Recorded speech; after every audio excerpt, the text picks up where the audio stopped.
a unit has wounds missing and it's a big unit, you only get back one, right? Okay. If it's a unit and it has models missing, you get to roll a d3. Mm-hmm. And if you get, however many you get from that is the amount of wounds that you can get back. So, Okay. if the unit has like 3 wounds per model, right? Mm-hmm. And you're missing one. The Auspex Tactics video actually gave me this because now I understand it better. It's not you do both, technically. But yeah, so let's say the unit's got, or sorry, the model has 2 wounds. You're missing 1 model, and it's on half, right? Okay. You roll a d3, you get 2. Yeah.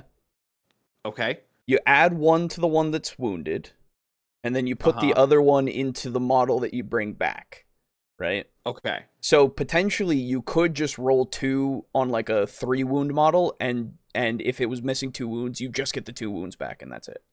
But you get the model back with 2 wounds. No. What I mean, well, yeah, if that is the only model that's dead and you have no other models wounded, yeah, you would get it back with 2. But yeah, it's pretty good.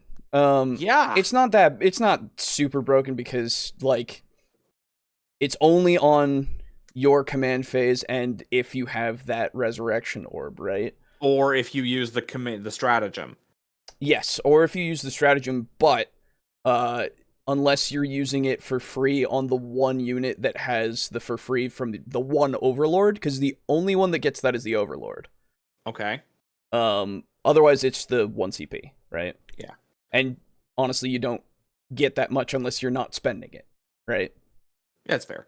So honestly, it's just, to be fair though, I mean, orcs don't shoot well. They never have. Oh yeah, no, not at all. And so let me ask you this. Yeah. Does that work if the unit is completely destroyed? No. Okay. It's gone. So it's there is that. Okay. Yeah, that's always that was the thing that I was like, why is nobody doing this? Why is nobody just wiping out the whole unit as much as they can? Yeah, that's the thing that you want to do for something that's big, right? Yeah, like they're like, oh, I'll kill like 5 warriors and now I'll move on to something else. I'm like, what, dude? They're gonna come back if you don't take out that whole unit. Yeah, that's the easy way to just look at it and go, that's how I curb that shit, right?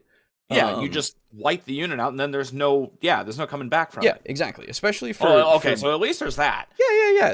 Again, holy shit, it's man. good, but it's not like that fucking broken. No. Yeah, okay. Because, man, in that video, he was like, oh, I killed 3 Lich-Guard. They all come back.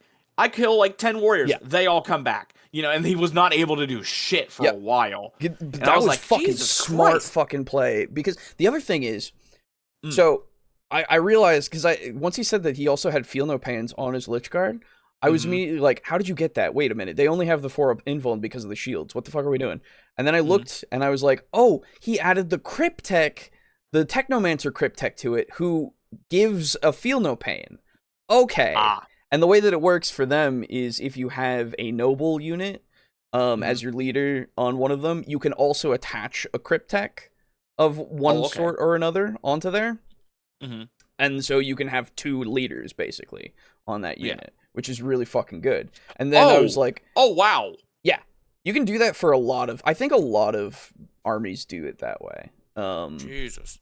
It's just you got to find those combinations, right? You got to find the ones that have that word, right? Yeah. Boy, what's the keyword? Is there a keyword for it or no? I don't think it's just got a keyword. I think it's just... okay. It is the way that works. Like, you can read it in their special rules. Hello, Draco Kraken. Yeah. But yeah, so like I know that works that way, and there was another army that I was looking at that you could do that with. I think the AdMech, even though they really suck now, they also have things like that they can do. Yeah.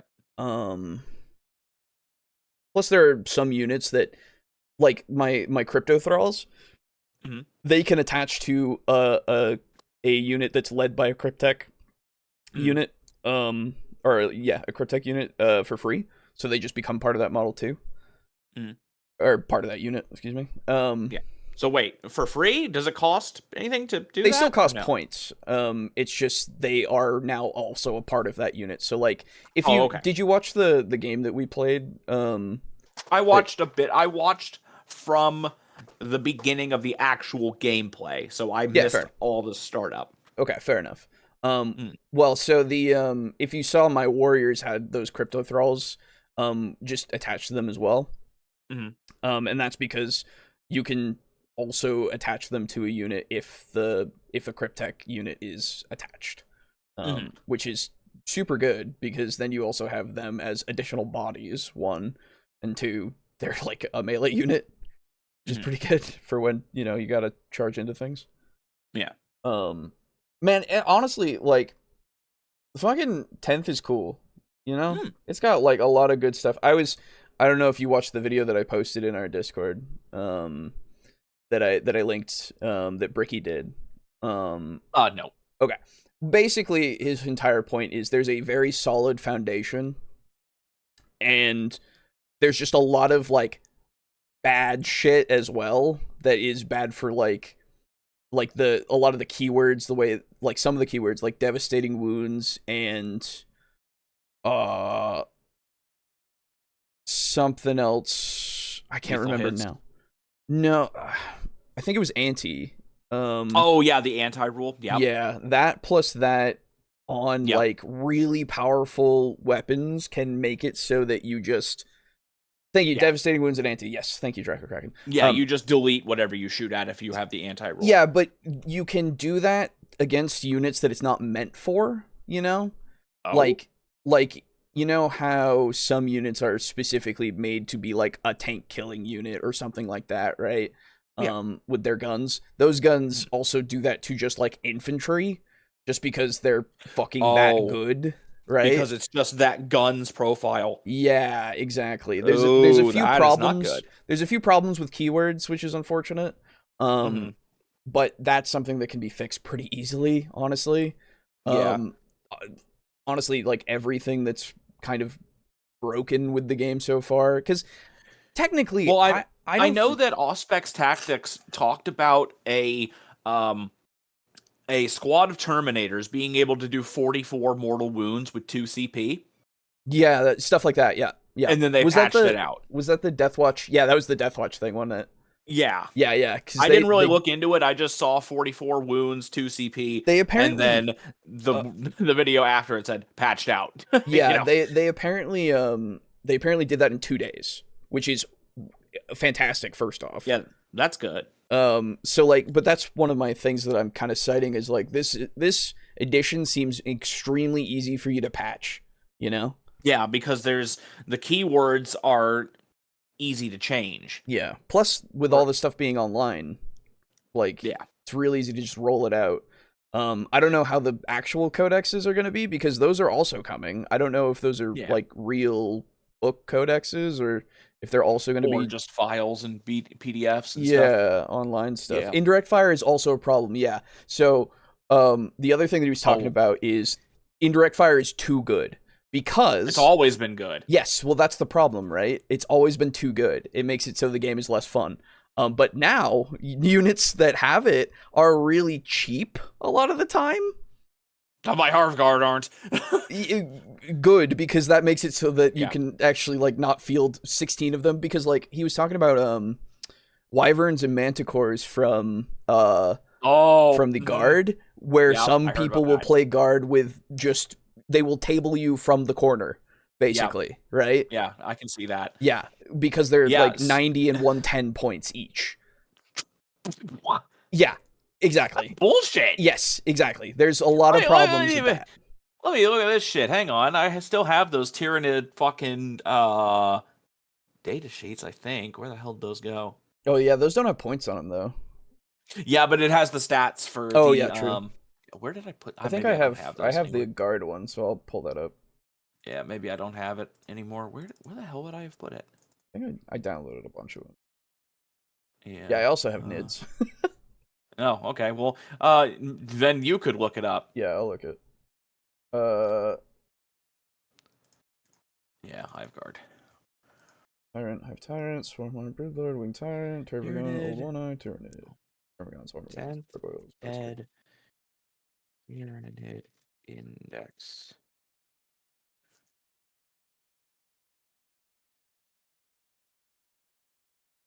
There it is. There's so many things. Yeah, there's a lot. Trigon, Sport Mines, Action Cream, Biovore, Carnifex, Screener Killer, Hive Guard. There you go.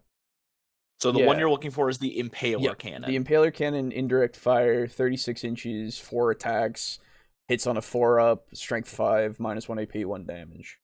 Yeah, so you can see they cut the damage down from D3 to 1, and they made it so that it is 1 AP. It used to be 2.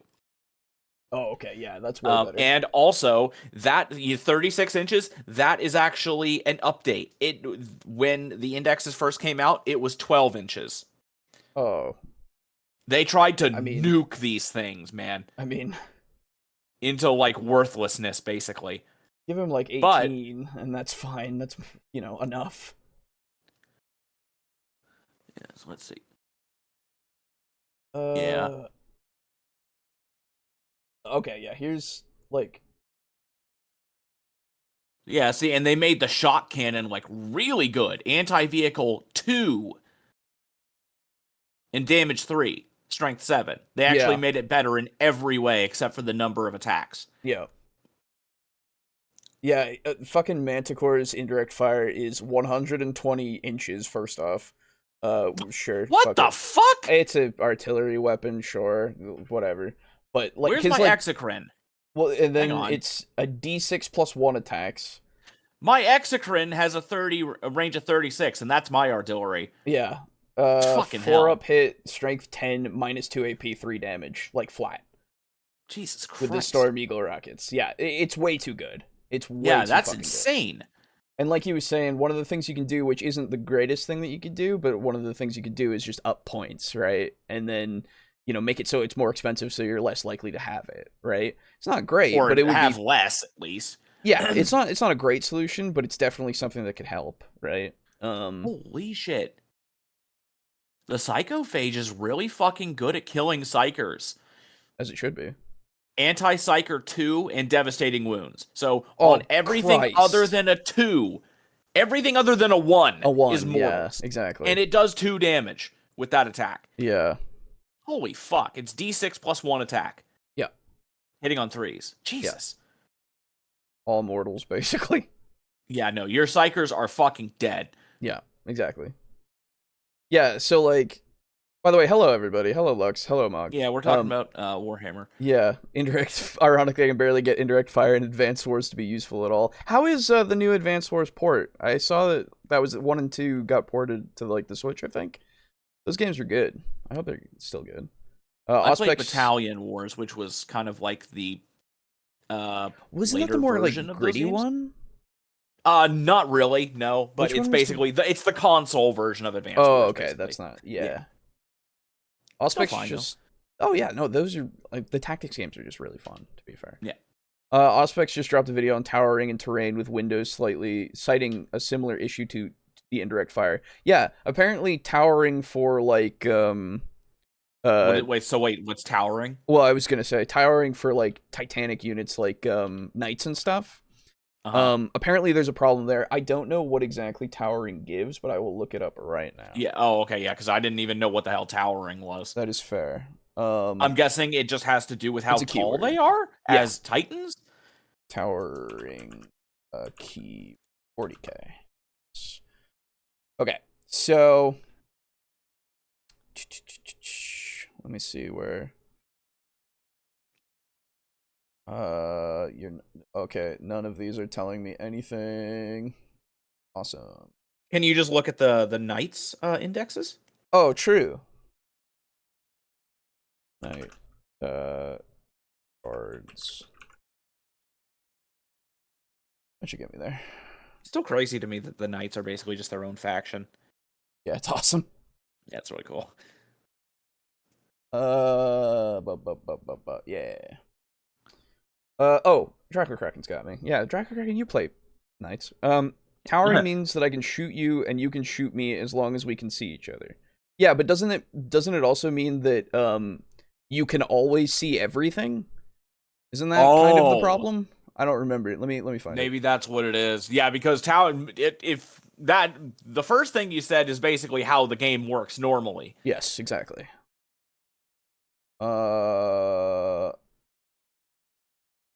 Honestly, they made biovores way better, which I'm happy about. Those are the guys that they're the ones that can shoot out spore mines. Yeah. So, spore mine launcher, blast, devastating wounds, heavy, and indirect fire. Nice. 48-inch range. Yeah. So 48 inches of indirect fire. These are my artillery. Yeah. Ballistic skill 4, attacks D3, but with blast you get some extra hits, hopefully. Strength 6, 1 AP, damage 2. And then you can still do the thing where you just shoot out spore mines if you want. And I'm gonna use the shit out of them. Hey, fair enough. Yeah. Because I just love the idea of going first and then shooting spore mines, not even damaging you with them, just popping them down in front of where you need to go, just blocking off movement. Yeah. Because movement is before shooting. Yes. Also, there's some stuff that's fun with like how the missions and stuff work now. If you've been noticing with the like some of the 10th edition stuff that PlayOn's been doing, the cards, right? One of the ways you can play instead of having fixed secondary objectives is having the cards where you draw 3 every turn, right? Yeah. The other thing that's a part of it is when you do your mission setup, you can draw a mission like modifier card where during the game stuff like this one thing is just applied during the entire game. And one of the ones that's really fun that I like is if you roll it's a minefield. If you roll, if you roll to advance and you get like a 6, you get a mortal wound because you just ran over a mine. Yeah, no, that was like, pretty neat. Stuff like that is really fun to me. I really like all of the stuff they're doing, the missions and stuff. I honestly do want to play more mission or objective based stuff because all of that stuff looks really fun. Yeah. Which is really cool. Oh, so something that we are gonna have to do here, we are gonna have to do some custom shit because 3 things are not in the Tyranid Codex anymore. 2 of them you already know. The Malanthrope, the villain, he's not there anymore. Yep. So we'll have to come up with 10th edition appropriate rules for him. Stonecrusher Carnifexes, and the fucking Trigon Prime got removed. Oh, really? Yeah. Which is insane to me. They still have Trigons though, don't they? Yeah. But the thing is Trigon Primes are Synapse. Wait. Yeah, but Synapse works different now. You don't have to worry about that.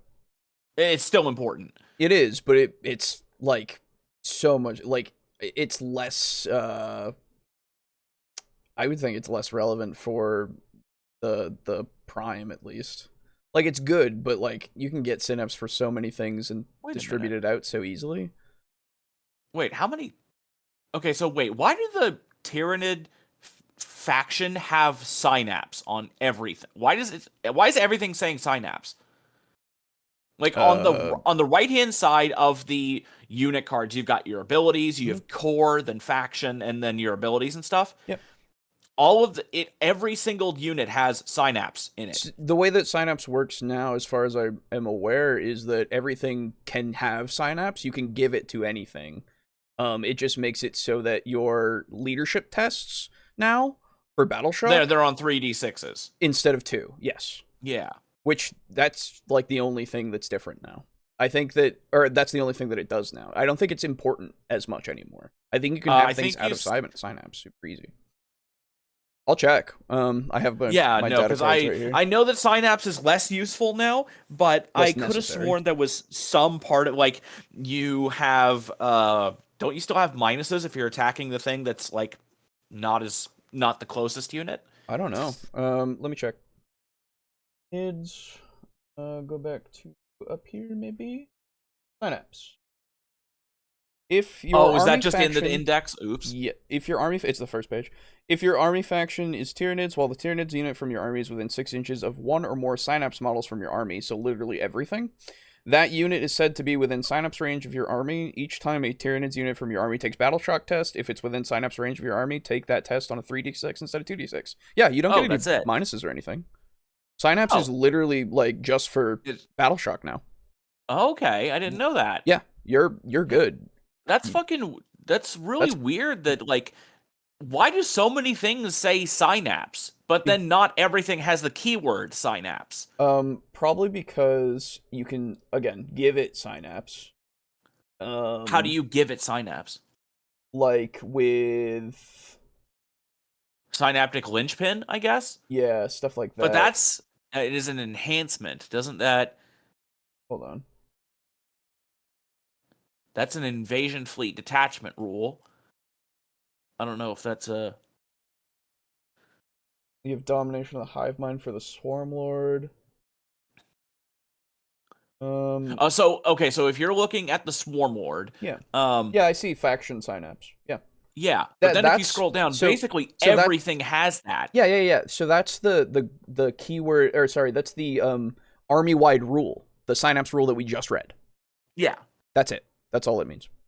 So that means, what is it? Wait, I don't follow. So it means that it applies from synapse. Yes, you mean? It applies to every single model in your, or every single unit in your faction that is Tyranids. Okay. Because and it is then the ones that you're looking for that actually grant synapse are the ones that have keyword synapse. The ones in the bottom. The ones. Well, I assume it's the. Yeah. So yeah, like probably. if you look at Swarm Lord again, you can see he's got monster character, epic hero, blah blah blah, synapse, the Swarm Lord. Yes. And then not everybody. So and then if you scroll down to the Brood Lord, he doesn't actually have synapse, which is kind of interesting because he's a psyker. But yes, I don't think he's just not in the INF. And I guess, or whatever the fuck, who knows? Yeah, I mean, Tyranid Prime has synapse. Yeah. Yeah. It's okay. So like, I feel like with if I don't for like the we were just talking about it. Battle Shock. No. The model that you were talking about, the Prime. Trigon Prime. Yes, Trigon Prime. Thank you. So for that, I feel like they just took it out because the aspect that it had of just being a Prime for the Synapse kind of thing, like it. I don't think it was much better than a Trigon, as far as I'm aware. It had the same amount of attacks, but it gave Synapse, which back in the previous editions was big, and it had more shots. That was it. So like, that makes sense to me that they took it out because it just isn't necessary. You know? That's fair. But yeah, and actually with the way it is now, it would be fine actually because damn, his ranged weapon has sustained hits 2. Yeah. Hello, Timothy. Still and kind yes, of a Mug, shit these weapon, are new rules for 40k. Yes. Yeah. Wait, no fucking way. They got rid of his tail weapons? So this is the thing. I feel like once their actual codex comes out, we're gonna have like more stuff, right? I sure hope so. Because again, this is all like right off the bat. I feel like this is to test. That is my big feeling on how they've released everything already. This is to test everything out and see what they need to change. Ripper swarms have sustained hits 1. Yeah, that means they get one more. Oh, that's not what... Oh, never mind. That's not what sustained hits is. Fuck. Yeah. I was thinking it was like the anti-rule, where it's like, on a 1, I get an additional hit. No. Yeah, just, no. Yeah. Remember, just because it's the army rule doesn't mean everything gets it. Not all AdMech models get theirs. Yeah, no, I agree. But this literally does because everything has the keyword. So... Or not the keyword, sorry, the core word. There's a difference, unfortunately, for them. Yeah, that's a little strange. When the codex comes out, the free rules are going away, at least on the app. Great. Yeah, well, that makes sense. Yeah, I figured, yeah. Towering also ignores the obscuring rules for ruins. Yeah, see, that's the problem. Oh, so you can just fucking see through buildings and cover and shit? Yeah. What the fuck? Yeah, that's the big issue that everybody's not okay with. Yeah, that's insane. What the hell were they thinking? It's a big fucking robot, so fuck you, I guess. Yeah, I mean, but come on. Yeah, realistically, sure, but we're playing a game at the same time. Yeah. The fuck? I mean, if I bring my fucking Bio Titan and I can just shoot at anything I want, that's really fucking stupid. Yeah, exactly. I never played the original, but I like the remake, although I'm stuck in one of the missions. Hell yeah. I'm glad that you like the remake, not the hell yeah that you're stuck. What remake of what? The Advanced Wars. The Advanced Wars, yeah. By the way, do you know anything about the psychic phase, or is there just... So there's no psychic phase? The way that it works... Oh, sorry, my bad. Yeah, just like psychic shit. Yeah, the way that it works is that your psychic shit is now just part of your attacks. Okay. So, like, the things that shoot... we can't smite anymore? No. So the things that shoot are the things that do the smites and stuff. It'll say... in the actual things, like you were saying with... So I've got a Maliceptor on page 41. Okay. Hold on. Yep. Okay.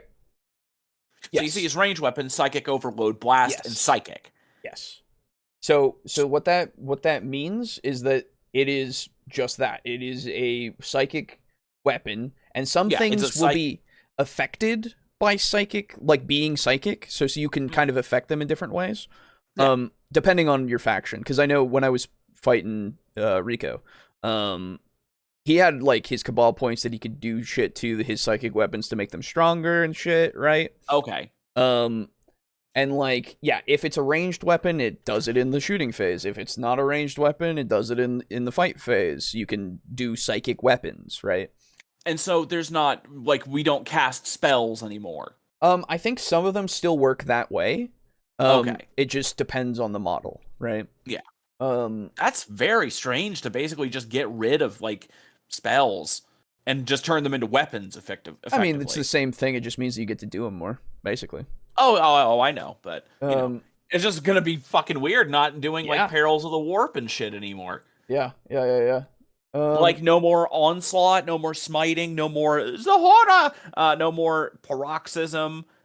Yeah, a lot of that stuff is now either like a stratagem or just a stratagem or just a part of the model. Yeah. Yeah. Which is, I honestly like that better because you don't have to, like, worry about the stratagems as much, right? Unless you only have to keep track of, like, 5 of them, right? 6. Oh, so yeah. Or so. Some of these just have it. So like the Winged Hive Tyrant, he just has Paroxysm Psychic. At the start of the fight phase, you can select.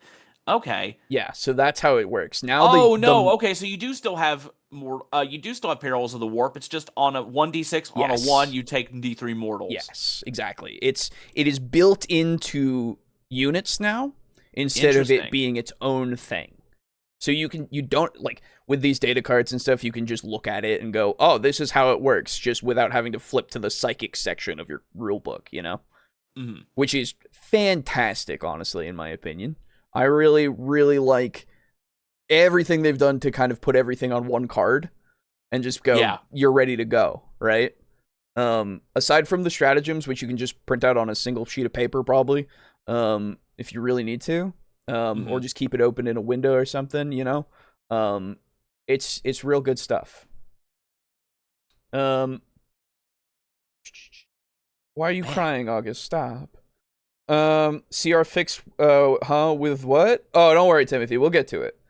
That's the actual, let us be a little nerdy for a second. We'll get to the other nerdy shit, but right now is some other nerdy stuff, because Boo hasn't played yet, a 10th yet. I knew some of the rules. I didn't understand some of them. Yeah. And the Tyranid data cards are leaving a lot of stuff off just because, you know, it's just not done yet. I would highly recommend you download, if you saw Nightfire now in our Discord, put in the 40k chat, and I pinned it, I think.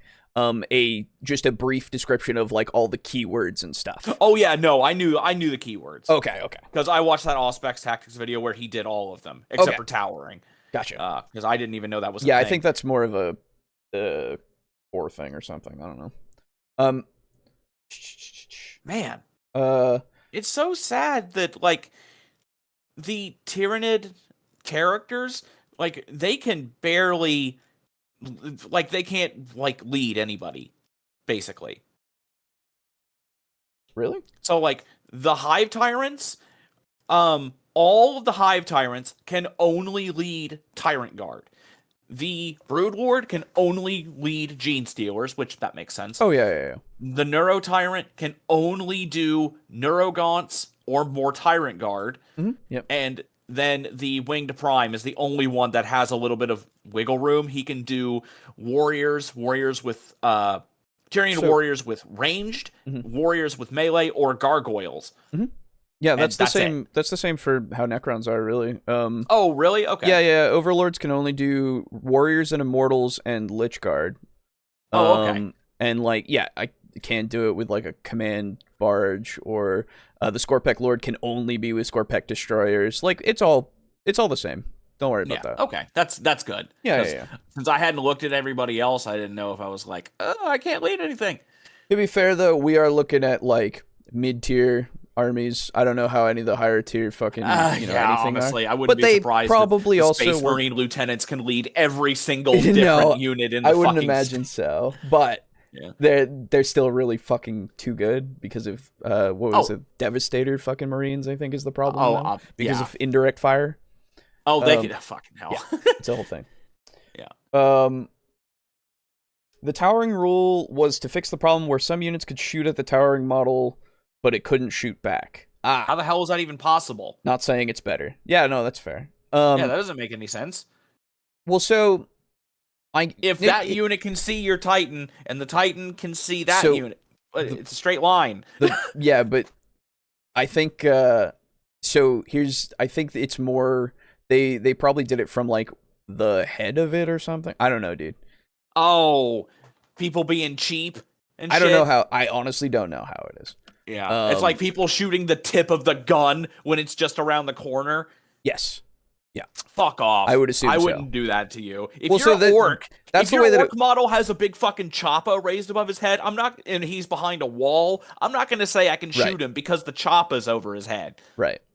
Well, that's why I think the new visibility rules for 10th is also very good, where it's either you can see it or you can't, basically, and if you see it and it's got like a lot of cover and you can still see a bit of it, it gets cover like automatically, right? Yeah, makes sense. Yeah, it all makes sense. You don't have to necessarily be touching terrain to now get cover. You just have to be obscured by it with your unit. And can't you technically get cover by being obscured by more of your own models?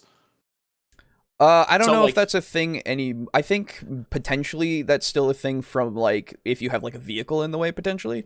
Yeah, like if I have like a Carnifex and then I've got Termagants behind him and you can see you can see the unit of Termagants and you can reach them behind the Carnifex, I would say that they have the benefit of cover because they're behind a fucking Carnifex and you're trying to shoot through that. I think that is with like vehicles and monstrous units specifically. So I think that is the way that it is, but I'm not sure personally.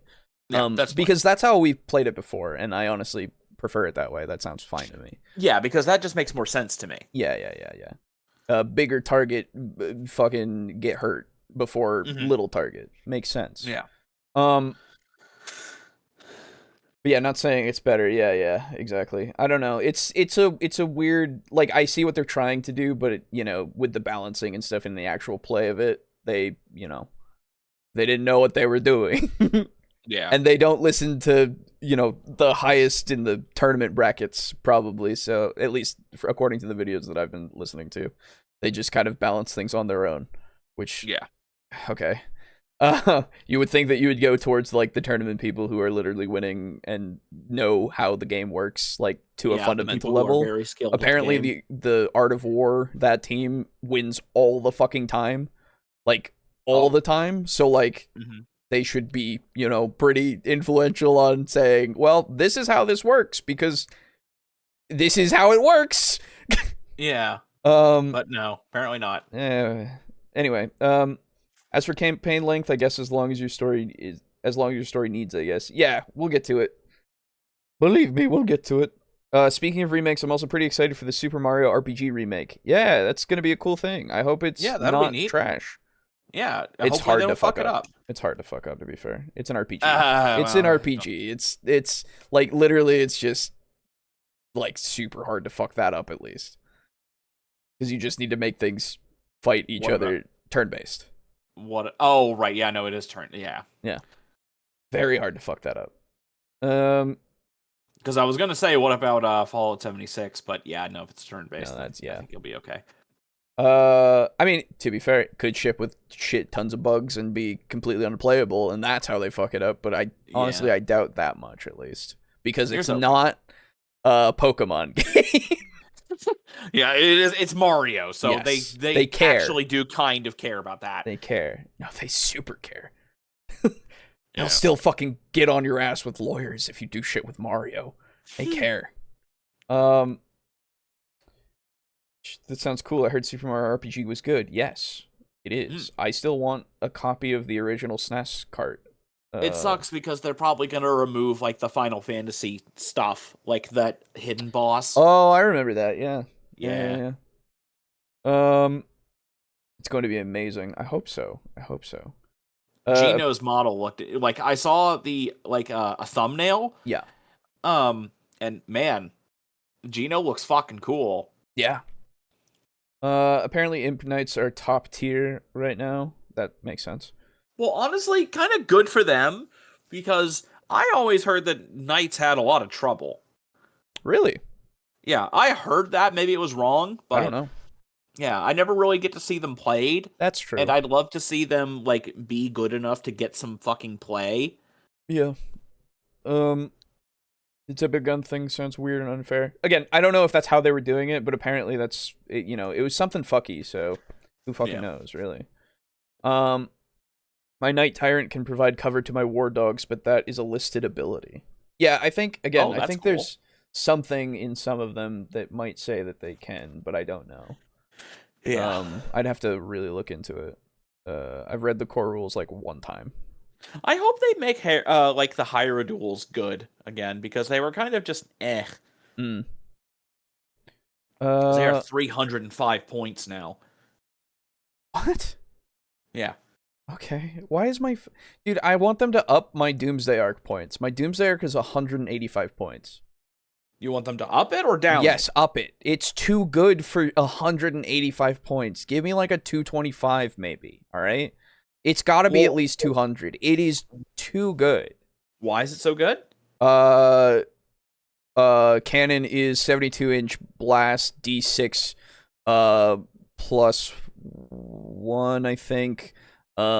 It's strength 15. Does it's like really fucking good. Hang on, find it since I have all these things open. Yeah, you're good. Now to be fair, it might just be because I had a good game with it, but like at the same time, I'm also looking at it and I'm going, oh shit. So it is, yeah, here it is. Doomsday Cannon's blast. It's also heavy, but that's fine. 72-inch, D6 plus 1, 3 up skill to hit, 15 strength, minus 4 AP, 4 damage flat for each attack. Damn, that's pretty good. And if you don't move, it gets devastating wounds. If you don't move, it gets devastating wounds. Yep. Remain stationary, you get devastating wounds. Huh. Yeah. That's interesting. Those become mortals on 6s. Yeah, Jesus. Yeah. It's like really, really, really good. Yeah, that's a little too good, actually. It's got a 4-up invuln save. It has, the Gauss Flare arrays, which aren't as good, right? But there's still 5 attacks there that could become 10 if you get within range. And then just, you get like potentially 10 damage off that if things fail, though it doesn't have any AP, so that's fine. The Gauss Flare array is fine where it's at, but the Doomsday Cannon makes me go like 200 or more, dude. Come on. Yeah, like I'm looking at my Tyrannifex and he's like 185, I think. Yep. and I'm looking at my comparable weapon. It's the Rupture Cannon. So it's just heavy, 48 inches, only 2 shots, ballistic skill 3 to hit, strength 18, AP -4, and 2d6 damage. That's pretty good. So the damage can be really, really high, one, if you hit. Yeah. And you've got that, you do have those +1s if you stay still, so you would be hitting on a 2 at least. That's pretty good. Because I'm trying to wonder if it should be blast, you know? Because so with the just way blast, 2... Yeah, the way blast works now that I've read it is every 5 models you get an additional hit. Plus or 2. Additional... Huh? +2? No, it's +1. Just +1 for every 5. No. Oh, yeah. Yeah. Sorry. No, you're good. Yeah. Sorry, I misread this you're good. blast thing. It's now, what's your movement, toughness, all that on the Doomsday Arc? Movement's 9. Okay. Toughness 9. Okay, I got toughness 12. That's fair. On the Terran effects. Save is 3. 14 okay, I have wounds. 2 up save. 16 wounds. And then 6 leadership, 5 obsec. Okay, I've got 8 leadership and 5 obsec, and then Do you have an invuln? I do not. Okay, I do. I have a 4 up. But what I have on the Terran effects is on top of having 3 more toughness and 2 more wounds, I've and a 2 up save. I've got resilient organism, where each time an attack is allocated to this model, subtract 1 damage from the characteristic of that attack. Oh yeah, there you go. So I get that on my Lich Guard, actually, which I wasn't doing in my game. Yeah, I forgot. There's so many things now. I'm just kind of surprised that he doesn't have blast on the Rupture Cannon. Yeah. Yeah. You'd think. Excuse me. Honestly, you'd think that well, actually, a lot. If you gave him devastating, I'd be fucking pissed. No, he does not need devastating wounds. Yeah, devastating are like both good and bad. I'm of 2 minds about it on a lot of things. Right? Okay. Because like, it's good for like models that if you give it to them, like it's like 1 mortal wound every time, right? But like I said, with like the pairings of some weapons, it can just splash through a bunch of infantry. Yeah. You know, easily. Oh yeah. And it's like, oh, okay. Yeah. Cool, man. Right? So like, I don't know, man. It's needs something. Yeah. Actually, you know what? Now that we're talking about devastating wounds, I have to ask. Yeah. Also, this is fucked. I fucking hate that how they took away Carnifexes getting mortal wounds on the charge. Fuck you. That was all they did. Do you not have that as a stratagem now? Oh, it might be okay. Maybe it's a stratagem. Hopefully, let me check. I fucking hope. Oh,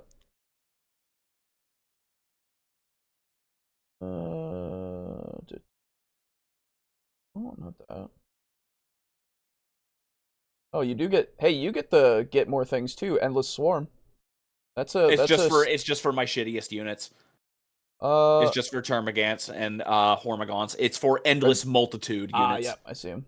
Yeah, that's all it is. So nothing near as useful as your fucking Doomsday Arc. Yeah, but you also can get come back. You also get the rapid regeneration. Just give things feel no pain. So I guess so. I'm not a huge fan of Feel No Pain, but I know how good it is. Yeah, that's the thing, though. You gotta be a fan of it. Feel No Pain is actually fucking amazing. Oh, I know. So we have to figure out something for the Stonecrusher Carnifexes, because I paid a lot of money for those, and I really like them, and I want to use them, and I want them to actually function as a Stonecrusher Carnifex. Yeah, we can do it at some point. Absolutely. Yeah. Like, they would be a similar points cost to the Screamer Killer. Yeah, they would just regular Carnifexes are 125. The Screamer Killer is 185. Yeah, I would put it up there. Absolutely. Yeah, and then just basically give it like just nothing but the Carnifex Wrecker Claws, which that's actually what they're called. Yeah, I remember. And then maybe just make it like, but they need to have anti-vehicle something. Yeah. They don't have to have devastating wounds because I know that that's an insane stratagem or an insane thing. But they absolutely need to have anti-vehicle / anti-monster because that's what they did before. Yeah, that would be fine. Yeah, because the way they worked before was they had dual wrecker claws, and they had damage of 3. But if they were attacking a vehicle or a monster, the damage went up to 5. Yep. So it doesn't have to do that, but it definitely needs to be able to easily wound vehicles. Yeah. That's fair. And then if you have any units that you want to use that went away, we can absolutely I literally do that. don't. Lucky you. I literally don't because I don't care about the, what was it? You just didn't use any of them. The plane that went away, which wasn't as, like, I'd never used that type. And then the pylon went away, and the pylon is ridiculous. It was ridiculous before, and it was like something you could never use because it was too much. Oh, yeah. It was one of your Titan units, basically. Yeah. So I was like, fuck it, okay. Yeah. I still can't believe you lost Stompas, man. It's just, it seemed like just those parts of Stompas, though.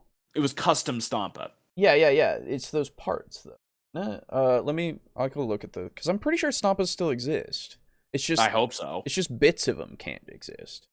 Oh, that's very strange. And I'm absolutely... We're almost done with talking about this shit. Yeah, and I'm not losing the villain. Fuck you. He's one of my favorite paint jobs, and he's my favorite unit. I'm not losing the villain. I mean, you could obviously sub him in as something else, too. I know, but I liked how the Malanthrope worked. Oh, good for you. Yeah. Hey, you didn't lose any models. Fuck you. Yeah, because I didn't use them. Yeah. So I'm losing models because I used them, and I paid for them. So I want to be able to use them in 10th. Talk to everybody from, like, 1st edition, all right? Oh, fuck off. How old is 1st edition? Suck my dick.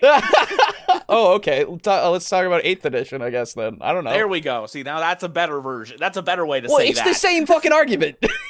No, it's not. Nobody fucking plays 1st edition anymore. Yeah, no one plays 8th anymore, either. Yeah, it's because 8th edition is just kind of meh. Oh, okay. Yeah. So it's 1st, I guess, then. I don't know. Like, again, same argument. Well, I mean, okay, so what does this argument even have to do with the fact that I'm going to be using the villain? No, I'm not saying. You're just saying, like, I lost things, so I, like... Oh, yeah. It's like, oh, okay, yeah. A lot of people did. Yeah, that's fair. Stompa is still here, yeah. It's just those parts that are gone. Yeah. So there are parts that you can't use? Yeah, there was... Because I assume those were Forge World-specific parts. Oh, that's fair. Yeah. Anyway, yeah. Man, the Screamer Killer looks fucking awesome, but I'm not gonna buy one. And I'm so sad. I don't think I even care about the Neuro Tyrant. What? They look so cool. I know, he looks fucking amazing. Yeah. But he's just, he's so meh. Let me see. I'm scrolling up to find him. Is he on top of the fucking... Oh, and the Von Ryan Leapers, last I checked, they're fucking ass. Von Ryan Leapers? They are! Yeah, they're so bad. They get their pouncing leap, and then they get Leapers. They get infiltrators and fights first, so those are okay. Those are pretty good. Yeah. But I would just use a Lictor anyway. Okay. Like, that's actually better than a lot of things. 6-up Invuln. Oh, it does have an... Oh, okay. Yeah. Actually, I didn't know they had Invuln. Yeah. Death Leaper's got a 4-up. Yeah. And actually, Lictors have a 5-up. So they're still better.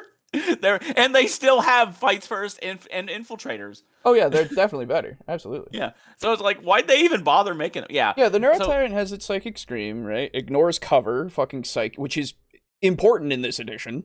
Oh, is it? Is cover big in this one? Yeah, dude, I just said, like, if you're obscured at all by anything like cover, you do get the benefits of cover for your unit. And what is that, a -1 to hit, or what? That's like a -1 to hit, yeah. Oh, okay, so then it wouldn't matter because the Psychic Stream is Torrent. It always hits. Oh, yeah, that's fair. Yeah, so... but you get to add 1 to hit rolls, and also add 1 to wound rolls if they're battle shocked. But that is only if it's leading a unit. It can only lead Neurogaunts or Tyrant Guard. Yeah, so just lead a unit. What do you mean? Where are the... Well, one, I don't actually own any Tyrant Guard, and they're ridiculously expensive. What I'm saying is, if you were to get this, you would probably also have things to lead it with, because that's like the addition, right? You lead things. Oh god, and the Neurogaunts are trash. The ones with like the cannons that do battle shock and make things No, like, those are move the less? Barb Gaunts. Oh, I don't. Yeah, the Neurogaunts are like little brain gaunts. Yeah, that's right. They are very bad. They are significantly worse than fucking Hormagaunts. Oh, okay. Which are not the best. So yeah, Psychic Terror, 1 or more Neuron Tyrants from your army on the battlefield. When you unleash the Shadow of the Warp, subtract 1 from the battle makes shock the Shadow test. and the Warp harder to resist. That's good. So there's that. Synaptic Relays to give within 12 inches of this model. They get synapse. They give synapse. Yeah, pretty okay. Yeah, it's okay. And it sucks because, man, he looks fucking awesome. I mean, I feel like you're giving him less credit than... I mean, the thing is, every time I've seen him used and they do the Shadow and the Warp, it's never worked. Shadow and the Warp has just seemed like such a bad ability. That's just luck, unfortunately. Yeah. So, like, I don't know. I don't feel like that's a great point of reference for just And that. I mean, it is just the Battle Shock. But Battle Shock is super important. If you even succeed. So Battle Shock is super important because you can't use stratagems on things that are Battle Shocked. 1, 2. Oh, you can't. Oh, no, yeah, I didn't know that. I thought it was just losing the I thought it was just losing OBSEC objectives. Yeah. OBSEC you lose the ability to put stratagems on them, right? You also every time you retreat from a battle, if you're gonna fall back, you have to use a desperate escape. You have to. If you are battle shocked, or just if you are battle shocked, yes. Oh, okay. So you have to roll to see if they just die. Oh, it is actually very good. Battle shocked is honestly one of the best parts of the game. Well, it's one of the strongest things in the game, not necessarily the best thing in the game. Sorry, the change from morale to that is there we go. Yes, one of the best things in the game. That's what I mean by that. Okay. But yeah, legit. Like it is super fucking good to battle shock things now. Plus -1 to hit on things. Like they get a -1 to hit if they're battle shocked. So like, there's a lot of reasons why you want to battle shock stuff. So yeah, don't you worry about like things that are like, oh, it gives better battle shock things. It's like, yeah, that's actually fucking stellar. You can do it in the other player's command phase too. Yeah. I didn't know that. Yeah. There's a lot of stuff. You got to read this shit, man. It's good. Well, I knew like what Battle Shocked did. I've just seen it fail too many times for me to put much faith in it. Well, the other thing you can do obviously is spend a CP to do Insane Bravery, but that's a CP, right? Yeah, that's a CP. So, like, but I mean, like, you know, it's NIDS versus Space Marines, and they do Shadow in the Warp with the Neuro Tyrant on the field. Nothing failed it. Nothing. Yeah, but let's disregard like any Space Marine battle. To be fair. Yeah, that's fair. That's the problem, right? Like your frame of reference is from NIDS versus really shit battles. Honestly. Yeah, NIDS versus fucking Marines. Never gonna work. Unfortunately, sorry everyone. I don't know if you know this, but NIDS are like a mid-tier army, and Marines are a high-tier army. Like it's already outclassed just from the beginning. It's just unfortunate. That's the way it is. By the way, dude, I'm so happy that they made my Toxicrene okay now. Oh, yeah. Yeah, dude, I'm so happy because he's such a cool model. Yeah, I'm looking at fucking anti-infantry too. Fuck me. On both things. Yep. It's great. It makes sense. I mean, it makes a whole lot of sense. I'm glad. And I love his abilities too, the Grasping Tendrils and the Hypertoxic Miasma. Yep. He's really good now. Yeah, no, he's really good now because, like, I just want to go in and just all the infantry. Exactly. And I'll tell you one thing. I love what they did with Overwatch. Yes. Yes. I love Overwatch 2, man. It's so no. Not a thing that anyone said. I love how you can just do it when they're moving. Yes, when they move into position. Oh yeah, it's super like. Plus the fact that you could freely Overwatch things if you have a unit that gives like a free stratagem on the unit that it's in. Like, fuck me. Again, so many changes that I'm just like, yes, absolutely, thank you. Please give me another that's like this. And then there's so many things that it's like, all right, guys, let's go back to the drawing board a little bit. Can we have a little bit of time here? But I mean, again, I'm very much convinced that this is to test. Like, all of this shit is to test things, right? Yeah. Give you a taste and give you a test. So that they Until we have to pay for the rest. Or the rest. So that we have to pay for the actual shit. Absolutely. That's GW in a nutshell, baby. Oh, so you know what? I've got a question for you. So, precision. I know what it does. But let's say I've got a Lictor. Okay. And you have your Overlord and a unit of Lich Guard. Sure. When that Overlord is leading your Lich Guard, are they considered to be the same unit? Yes, technically. Okay. So, if I charge a Lictor into specifically the Lich Guard, and I am out of range of the character, technically, am I still able to hit him because they're part of the same unit, or no? I think so. I'm not. Okay. I'm not entirely sure, but I would assume so until otherwise proven. Yeah, and I mean, I would be fine doing that, going both ways with that. Because I just don't know. Because precision just means that you can do that, so I would assume, right, that you can do that. Because I haven't seen many things that have precision with a melee weapon. It's usually with a gun. Yeah, right, exactly. Okay. Many things are said. Top players know what's up. That's usually true. Oh, wow. God, Death Leaper's so good, and I can't wait for his new... You know what? Actually, let me show you that. I've seen it. The cape. Oh, you have? Okay.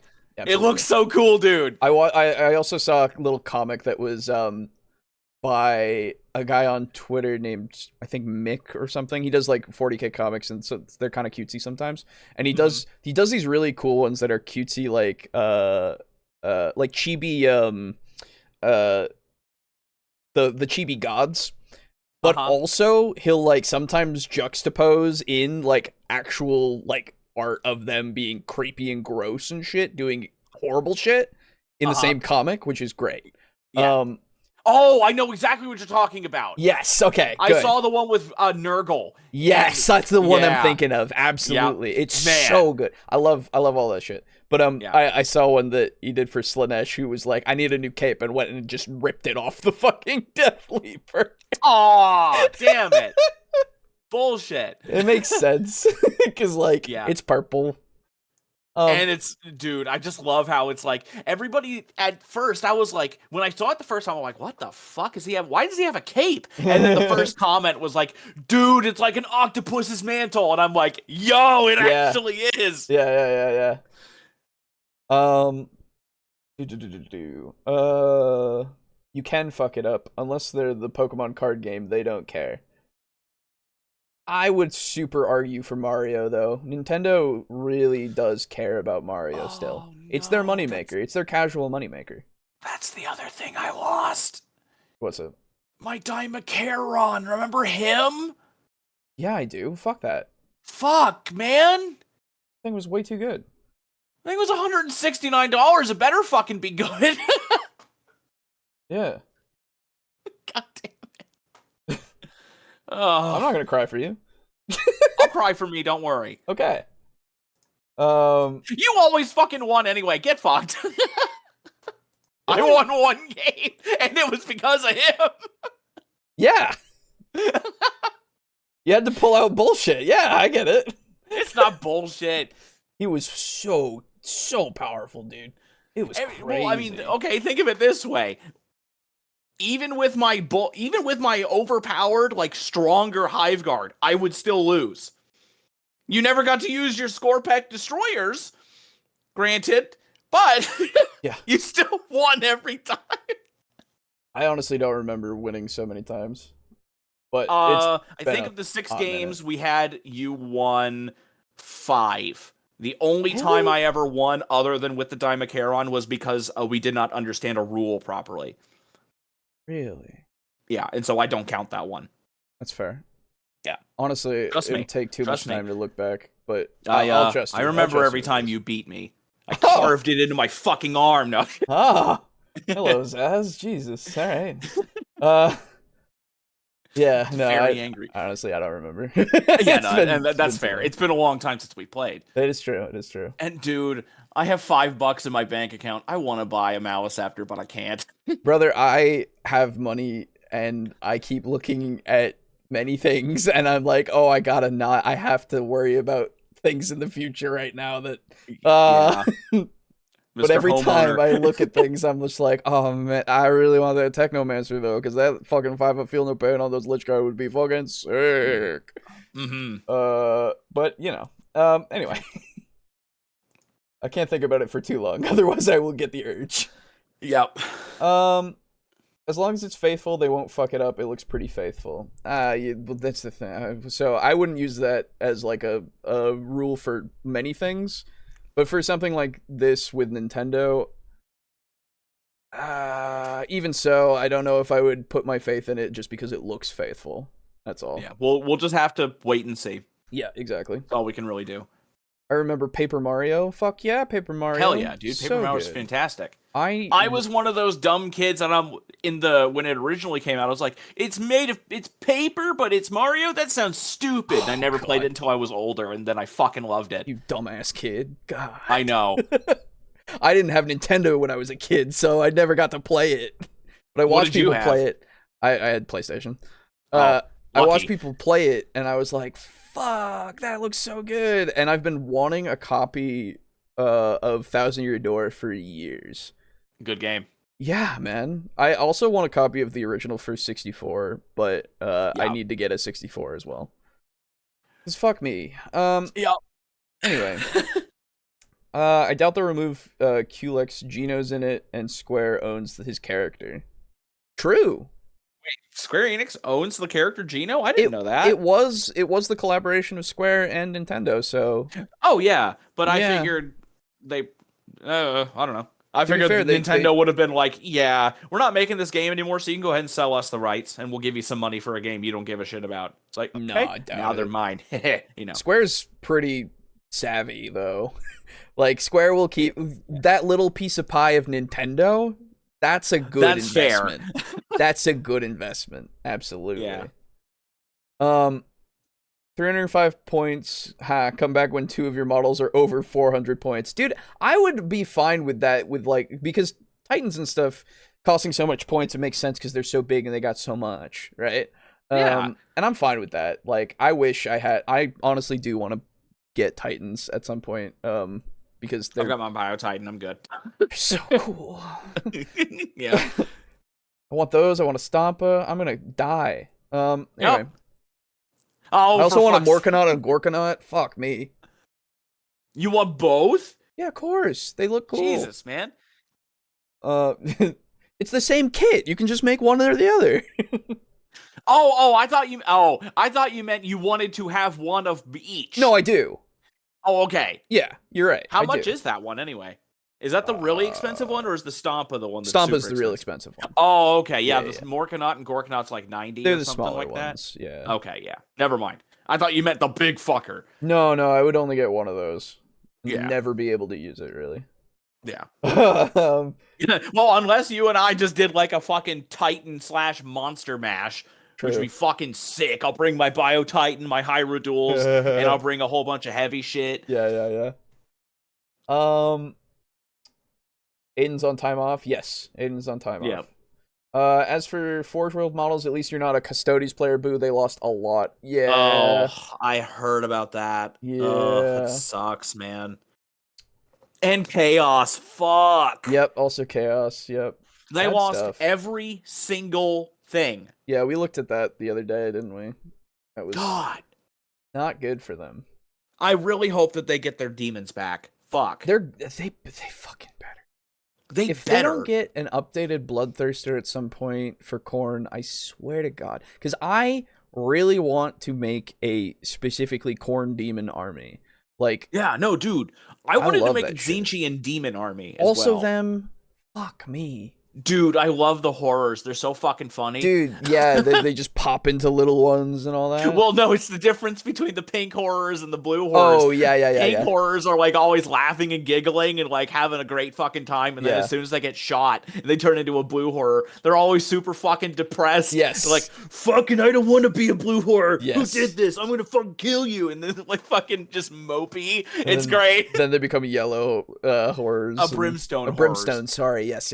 Yeah. Brimstone. And they're just trash. They're just little guys that are just there, and they're like, meh. Yeah. Oh man, good shit. Boo lost his money buying models. Alejo lost his money buying thousands of games on Steam. Yes. Yeah, fair. God damn it. Honestly, what I might start doing is just going live on occasion and just playing like an hour of a game, because I just need to start playing these things just to know if I even like want to finish them. That's because I just got 8 more from the choice bundle that just came out, because I'm subscribed to it every month and it's good. They're good games. Like I just okay. So wait, they just give you the games for a subscription fee, or you went out and bought them? Oh, I see. Yes. I see. And because I've been a choice member since before they changed it, I get all 8 games every time instead of the 3 that you get if you're now one. So like, that's a lot of games. Yeah, I just got, by the way, chat, if any of you want a free copy of the entirety of Remnant from the Ashes 1 and what was the other game? Tokyo Ghostwire or Ghostwire Tokyo, whatever that one is, which honestly, I find that game very boring. I started playing it and I played through for a while and I was like, man, this is like an open world game that I would just zone out to, but I'm not having fun. So that's a shame. Yeah, it's not great in my opinion, but hey. Yeah. But Remnant from the Ashes is fucking really good. Yeah, I never finished it, but I do own it with all its DLC. So like, but it's really cool. It's really good. Mm-hmm. It's a gun Souls-like, and it's I'll have the controversial opinion now. I don't like Dark Souls or any of the FromSoft Souls games, but I actually really, really liked Remnant a lot. Yeah. Honestly, if you're in our Discord, I'm gonna talk about it in there and just give some of the keys away because I have a shit ton of keys.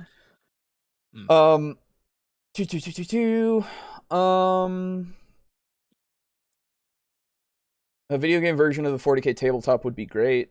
There are many technical versions, but right now the best way is to get tabletop sim and then just download like workshop models and stuff and just play it that way. It's the way that like a lot of people play it because one, it's free.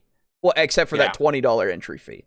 But like then you have $20 that you spent for one, a lot of board games and stuff you can play online with friends, as well as two, any tabletop experience that you really want to run. Yeah, which includes D&D and other tabletop RPGs. Exactly. And Warhammer is just one of them, right? Yeah. There's many fucking workshop games. It's crazy. You spend $20 on tabletop sim, and then if you don't want to, you don't have to spend a dime on miniatures. Yeah, exactly. You can just get them all for free and then just play. Yep. I'm surprised that they haven't been sued. Yeah. But probably because it's not them uploading them. It's also probably because it does like generate the interest, right? Because one, if you play it, you kind of want the model in real life, right? Don't forget that Games Workshop were the ones that shut down fan animations. So yeah, but they're still going technically. So like they tried you just to for a little bit. See them. They tried to for a little bit, but nobody pays to see them. One and two, people still make them. So like they didn't really succeed in that. Oh yeah, that's fair. Anyway, Aiden lost his money making mutants in his lab. That's true. No, he has to pay for his child's leukemia. Oh, that's right. His infant leukemia. That's right. That's it. That's how he lost his money. I lost my money on medical bills and cough syrup. That's unfortunate, Lux. I hope that cold gets better soon, dude. That sucks. Yeah. Alejo, be prepared for Battle Shock on Thursday. Cue evil laugh. Yeah, Draco Kraken and I are gonna play if we're gonna do anything on Thursday, but hopefully we'll be done before then. We're gonna play a game of fucking Chaos Knights versus my Necrons, and I fully expect for my entire side to have a new hole in it. that it just wasn't there before. Draco Kraken, just be sure you take out units. Like, don't... Dude, they can barely do anything anyway to a fucking Titan. Doomsday Arc. But, yeah, the Doomsday Arc, which doesn't get its blast to happen, and if it doesn't remain stationary, it won't be... Like, it gets 4 damage per shot against... The Titans are big enough where you can just sit it in the front of your army and then just pew, I'm not gonna pew, put it in pew. the You front. don't need to move.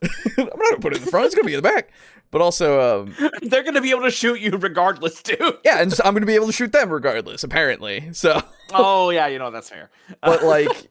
they get their invuln saves as well, so like it shouldn't be that bad for the like the Doomsday Arc is probably gonna die first turn if I had to guess. Oh, probably if you don't go first, yeah.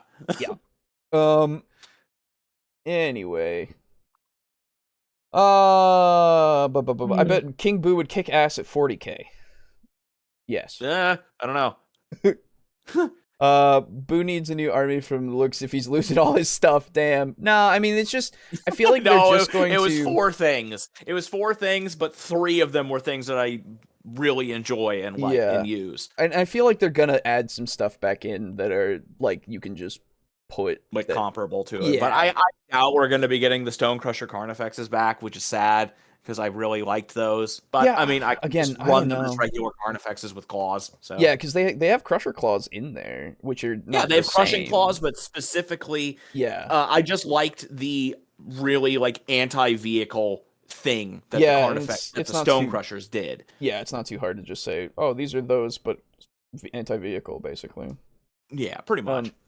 Anyway, but that's the other thing. I feel like they're also going to like put in stuff that we just don't have, you know?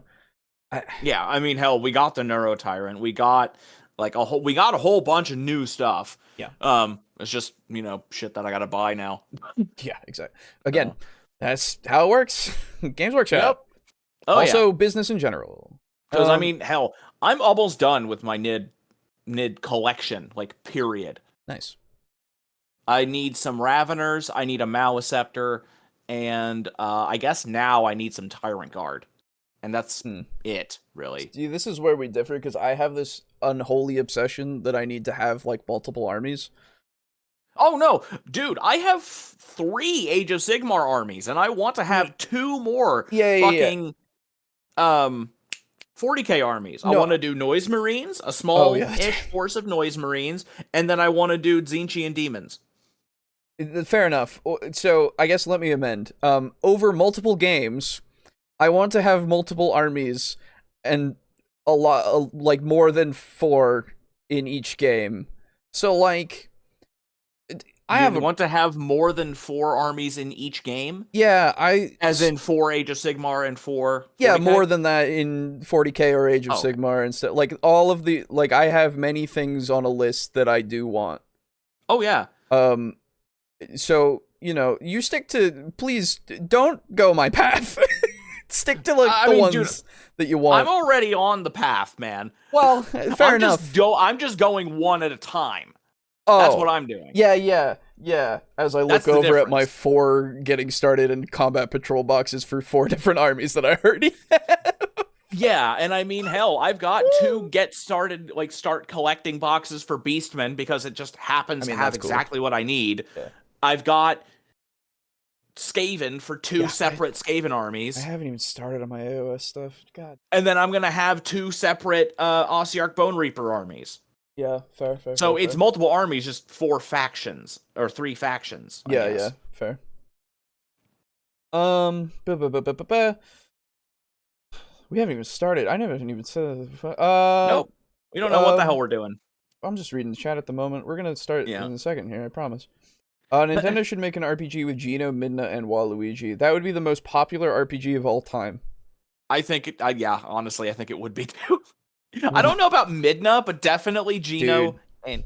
Midna's in there, honestly. Well, I mean, it's just because she's like a porn magnet. Yup. Yeah? Did I stutter before? Yeah, she's in there. I know. Of course she's in there. Everybody wants her to be in there. Anyway. Waluigi needs more love besides being Wario's wingman. That's never gonna happen. Yeah. Yeah. Sucks. Or a Waluigi. Need that Bowsette game. That'll never happen. Yeah, that'll never happen. Bloodthirsters have an index card. They didn't lose them. What? What? Is it just that they're retiring the model? Maybe they're just retiring the model, maybe? Let me look at my Demons one that I also downloaded. Yeah, take a look at that, because if it's in there, then... Yeah, then hush my mouth. Oh, yeah, no, there it is. Oh, that's good. Oh, is it still like 3 different Bloodthirsters? I mean, if you mean like Scarbrand himself, then Bloodthirster... There's only the one. No, there was like Bloodthirster of Insensate Rage. Oh, no, that hasn't been a thing for... Oh, thank God. Don't worry about that.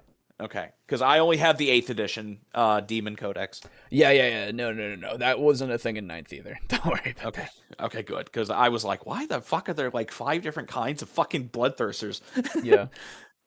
Oh, you know what's fucking hilarious, actually? Hmm. One of the absolute shittest units in the Tyranid army previously is now actually kind of fucking solid, and it makes me mad. It's the Sporocyst. Oh, okay. Yep. So it's the big fucking... You know how I have like the big fleshy bulb drop pod? Yes, I remember. Yep. It's the one that you just put on the ground and it just sits there. It can't move. Okay. And it has no objective control. Oh, here but it is. its thing is that it basically gets a free Overwatch 5 times per turn. Yeah, it's like I'm gonna get it at some point. The Deathmark, the Hex. Oh, the Hexmark Destroyer. That's the one. Hexmark Destroyer. Yeah, the Galactopus. Yes, that's the what they call Galactopus. it. Yes. So it's exactly you just set that shit down wherever you want, and then it's like, well, every time you walk within 24 inches of this bitch, it's just gonna get to shoot you 5 times. Which is fucking sick. Yeah, it's fucking crazy. And I'm so mad because I do not want to paint one of those fucking things. Fair enough. Because it's fucking huge. Yeah. I know how you feel, Alejo, because I've been playing through Diablo 4, not even past the first act, because I've been doing side quests, and I've come to the conclusion that this is a good game I don't care for.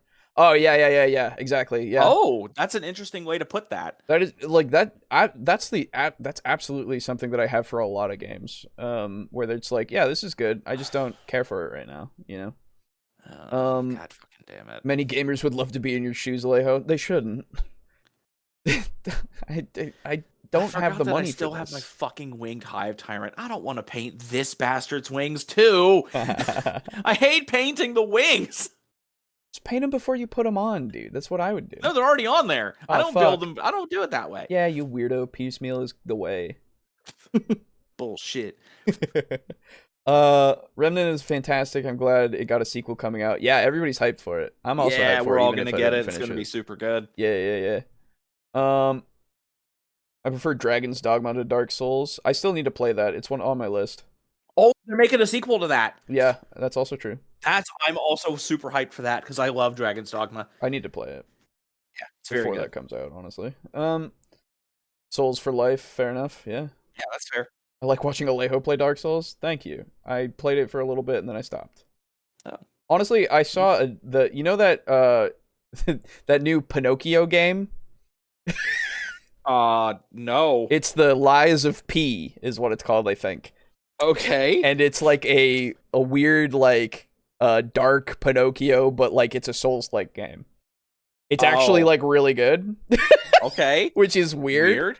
Yeah. At least from the demo that I saw. Yeah. I don't know if it's out yet, and I don't know if it's still that good, but like I would actually play that game because it seems interesting.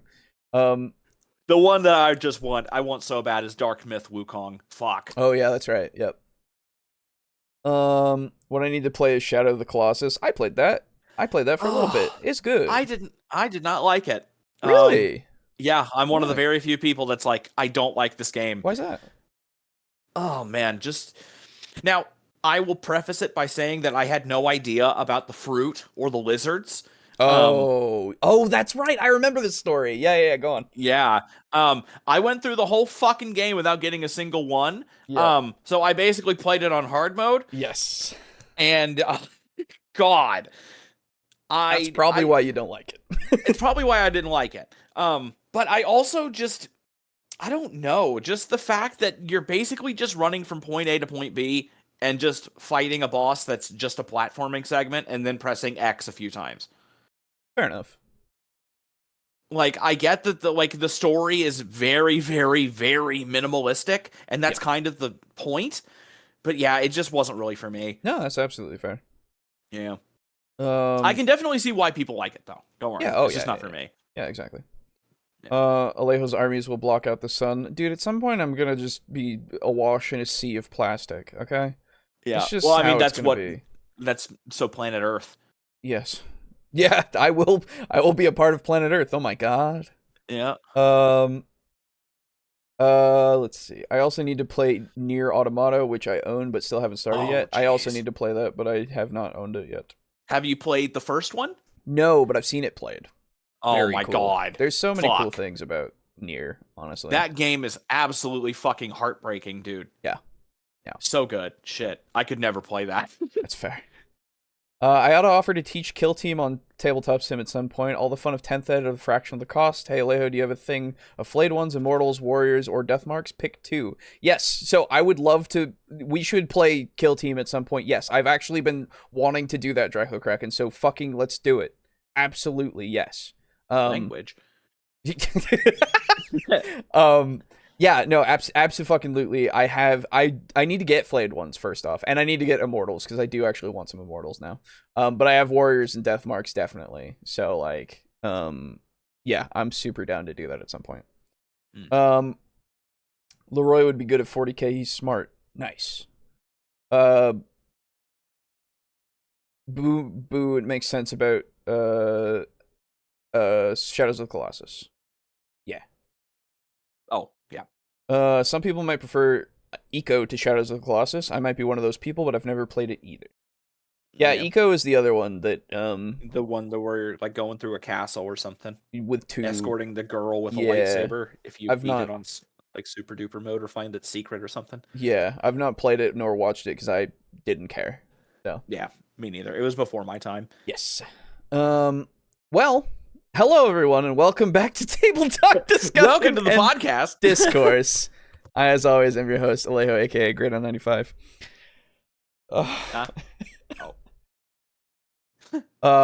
Yeah, so welcome to the podcast. We've now gone almost an hour and a half of talking about our nerd 40k shit. So let's put that aside for a little bit and start what the day was supposed to be about, eh? Yeah, watching this video with making the ramen with a gun. Or that. Oh, that's right. I didn't even open watch together. That's how fucking behind I am. Oh my god. Oh my god. What is wrong with that's me? still the video. That's hilarious. Okay, let me get this open. I have everything else set. Of course I'm missing this. All right. So we'll start with a video that is probably going to be pretty pleasant, actually. We've covered this channel before, and every time we've been like, yeah. So I gotta re-log in. Fuck me. Ooh,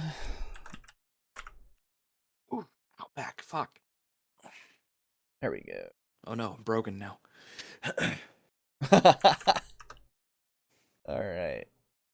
So, as I cue this up, that's that's not what I wanted. No.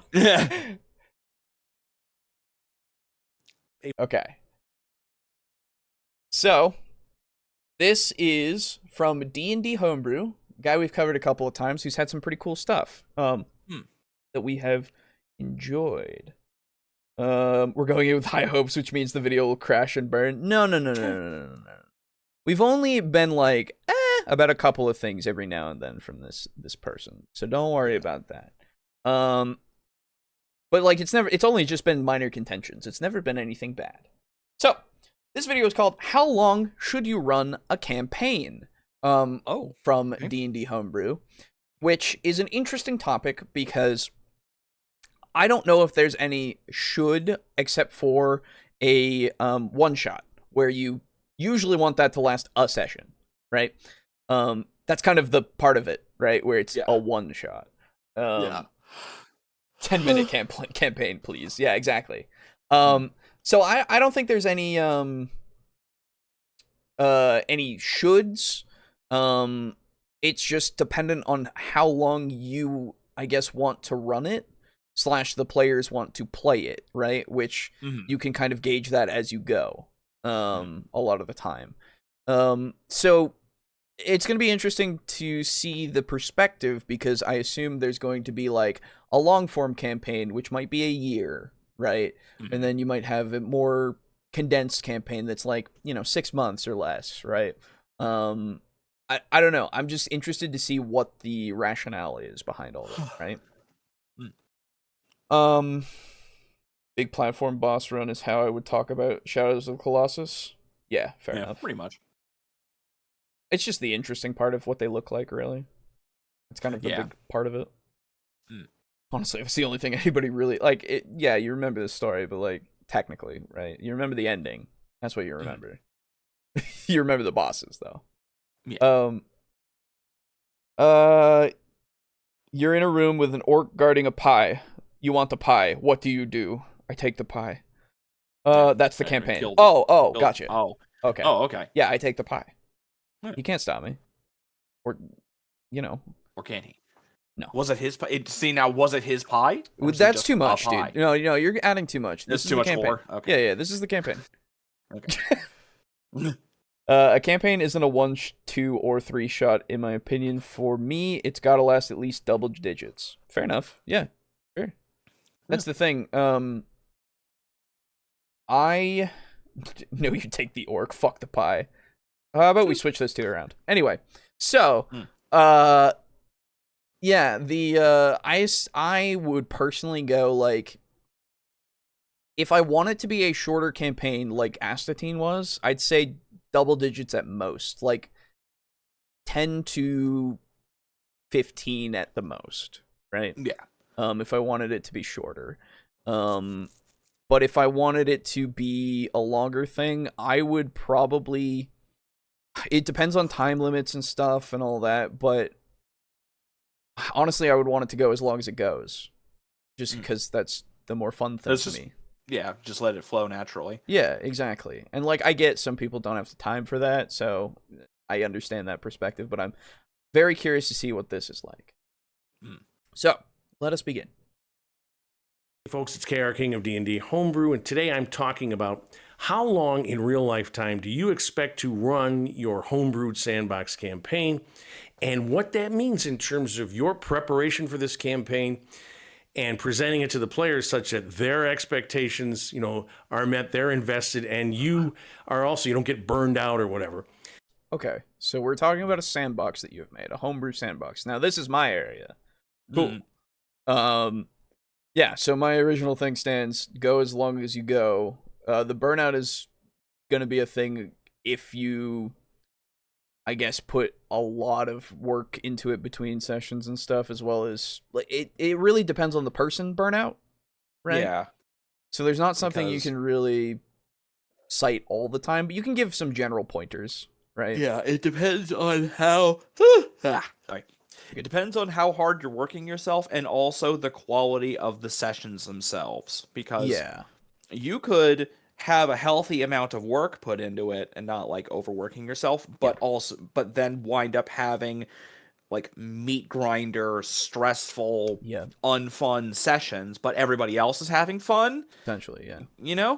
So, it can be either or both, or neither. But those are the two more common ones, I would say, or I would assume anyway. Yeah, so, like, I guess it's just the easy advice that I'd have of take breaks when you need them, right? Like, don't force yourself to play. Yeah, have a healthy relationship with your table. And be able to say, hey guys, I'm not going to be able to run the game. I'm not in the right headspace, yada, yada, yada. Basically be like us, is what I'm saying. Yeah, pretty much. Yeah, no, like, legit. We do this all the time with everything of, like, if I'm not feeling it, I'll tell you guys that I'm not feeling it, or, I need sleep. And hell, that's why Aiden's not here tonight. He wasn't feeling it. Exactly, not feeling it. So, like, that's why I wasn't here last week. Yeah, exactly. There's the whole thing of, like, it's more important for you to worry about your mental health as well as your physical health over this game that we play, because it can be important, sure, and it can be like a big part of your social interaction and everything, but at the same time, you don't want it to like become a chore. Yes. Right. I'm gonna paint my hive crone a bit more while we're doing this. Hell yeah. It goes as long as my players don't revolt or I lose interest in running the game. Yeah, exactly, Mog. Yeah, pretty much. Like, it's hard for me not to be interested in a game per se, because I'm interested in what the people are going to do, right? What the characters are going to do. That's where my interest is always going to be, rather than the story itself, I guess. It's how the story is going to progress because of their choices, right? I see. Which is ever changing and ever interesting, I think.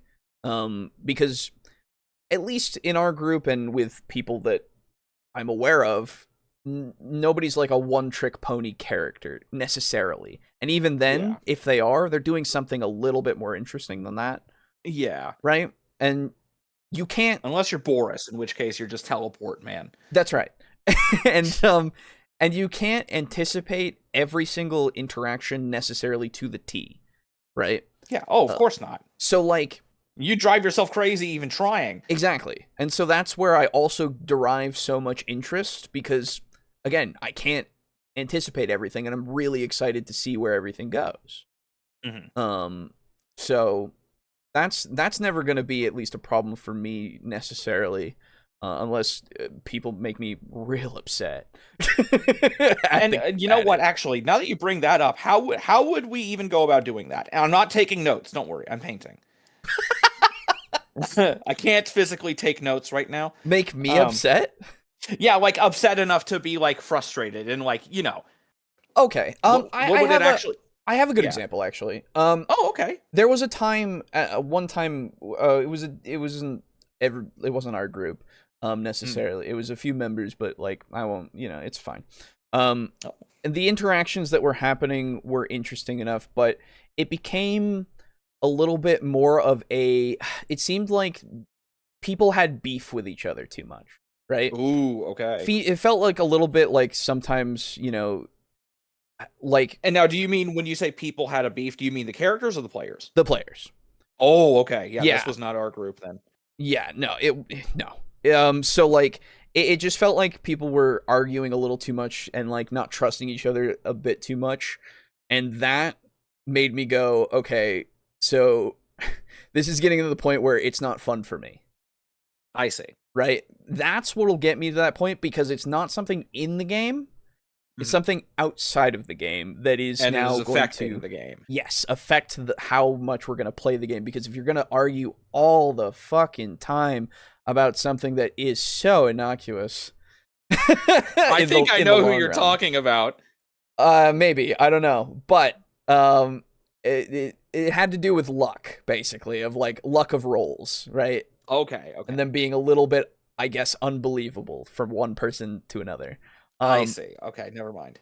Which I was like, okay, like it's a dice, dude. What do you want? Like either he's lying or he's not, and if he's lying and he doesn't tell me, then I'm never gonna know. 1 and 2, it doesn't necessarily ruin the experience for me. It ruins the experience for them, right? Ah, I see. So like, they were like cheating, effectively. No, it was that hint of like, I don't trust that you're getting these good rolls. And I was like, I didn't even think about it, because I don't, like, it's not something that I'm going to think about, because unless they literally do every single thing every time, then I'll like be like, okay, wow, this is crazy. But even then, I won't think that they're cheating, because like, I don't think that people would cheat at this fucking hobby. They would. I know. But the people that I play with, I don't think that they would do that. Yeah. So, like, and I have the benefit of the doubt for anybody that I play with, because nobody that I know is going to be that much of a dick. Yeah. And not respect... just cheating to win. Yeah, and not respect the game. We don't try to win people. The game. Yeah, exactly. So, like, that won't cross my mind unless you give me damn good reason to, right? Yeah. Which, like, would have to be you rolling a die in front of me, it being a 2 and you saying you got a 20 every time. And then I'd be like, oh, okay, so you're just a pathological liar, I guess. right? So who was it? Was it somebody that I know? Right, like, let me just name names. But anyway. I mean, they're not. Are they watching? Draco Kraken, was it you? No. No, it doesn't matter. That's the thing, right? It's just the example but that I'm I can interested. give. I'm glad. I'll tell you after. How about that? Oh, okay. Yeah, that works. That's better. Yeah. I'm a gossip. Not actually, though. It's just interesting. I get you. Yeah. But yeah, so like that is something that would annoy me because again, I'd rather have us playing the game and having fun. And if it's going to be that much of an issue over and over to the point of it being like, and this was kind of compounded from other games too. So like it was just this time when I was running it and I was already kind of tired just because, you know, I'm me. But also I know that you are sleepy. It was also like just supposed to be a really silly thing and it it wasn't supposed to be like much of anything. So I would be like sucks. Yeah. So I would just immediately I was like, okay, you guys, you need to work something out or something. I'm done. And I was like, no, like they were like, oh, I'm sorry. But I was like, no, I don't care. You guys talk. I'm done. Yeah, fix this. And then I left. Yeah. The room or the call? The call. Oh, okay. I was about to say, you're... I don't think I... Fucking in the same room? No. Come on. Anyway. But yeah. Dungeons and Dragons, somebody plays it in the same fucking room. Not anymore. God. Anyway. But yeah, so like that is something that would get to me and like make me do that. But like other than that, not much will get to me. Right. All right, people, cheat. You heard him. This man doesn't like cheaters. You want to annoy him? It's not even that. It's just like people accusing other people of being cheaters without any evidence whatsoever. Like, or I guess with their own perceived evidence. It's like anyway. Yeah. Whole thing doesn't matter. Yeah. What matters to the crowd, right, Draco Kraken? It matters to your son. I'm not. Oh God. Anyway. Yeah.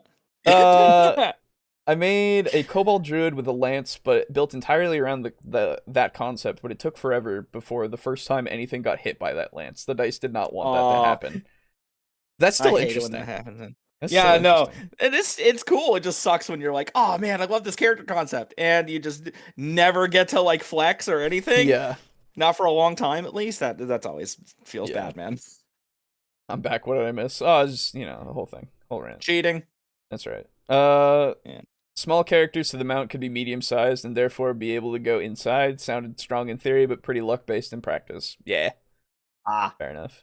Yeah. I would never lie about die rolls as a player, says Draco Kraken. Yeah, no, that's fair. That's the thing. We've talked about it before. If you're fudging stuff, just don't tell me, and I don't care. Yeah, exactly. Like, at that point, it's like, okay. Yeah. As long as you don't draw attention to it, I don't have that thing in my mind because brain empty. Indeed. Brain empty, only dice. Yes. Or something. Or whatever character I'm playing. Yeah. This is a safe place to admonish someone. Fair. Anyway.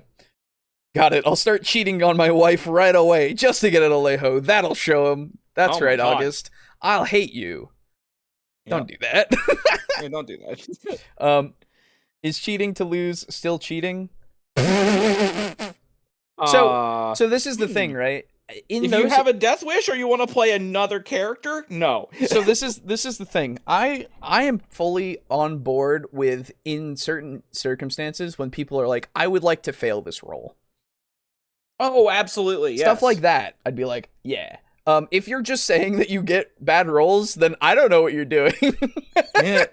That's just strange to me. But sure, if you want to do that, unless you're like what the am I going comic to do? relief character and it's not a dangerous roll and it's just for a comedic moment that you want to do. Sure. Well, at that point, you just say, I would like to fail this roll, right? But if you just roll something and you're like, you just lie about it, they're not DMing under you and they don't have somebody who would do that. Well, I guess, yeah. Yeah, that's fair. What I mean that's is about like, the only. Yeah. It's just strange, is all. Yeah, no, that is a little bit weird, but that is the reason that I can come up with why you might do that. Sure. Yeah. Cheat to the bottom. That's right. I'm starting a solo campaign right now as the DM. I hereby declare that I have won. Is that cheating? No. Yes. What? You still got to Crazy. roll. Not necessarily. Depends on the system. What? Yeah, that's fair. Yeah, yeah, that's right. Yeah, it's like wet. Oh yeah. Yeah. Ooh.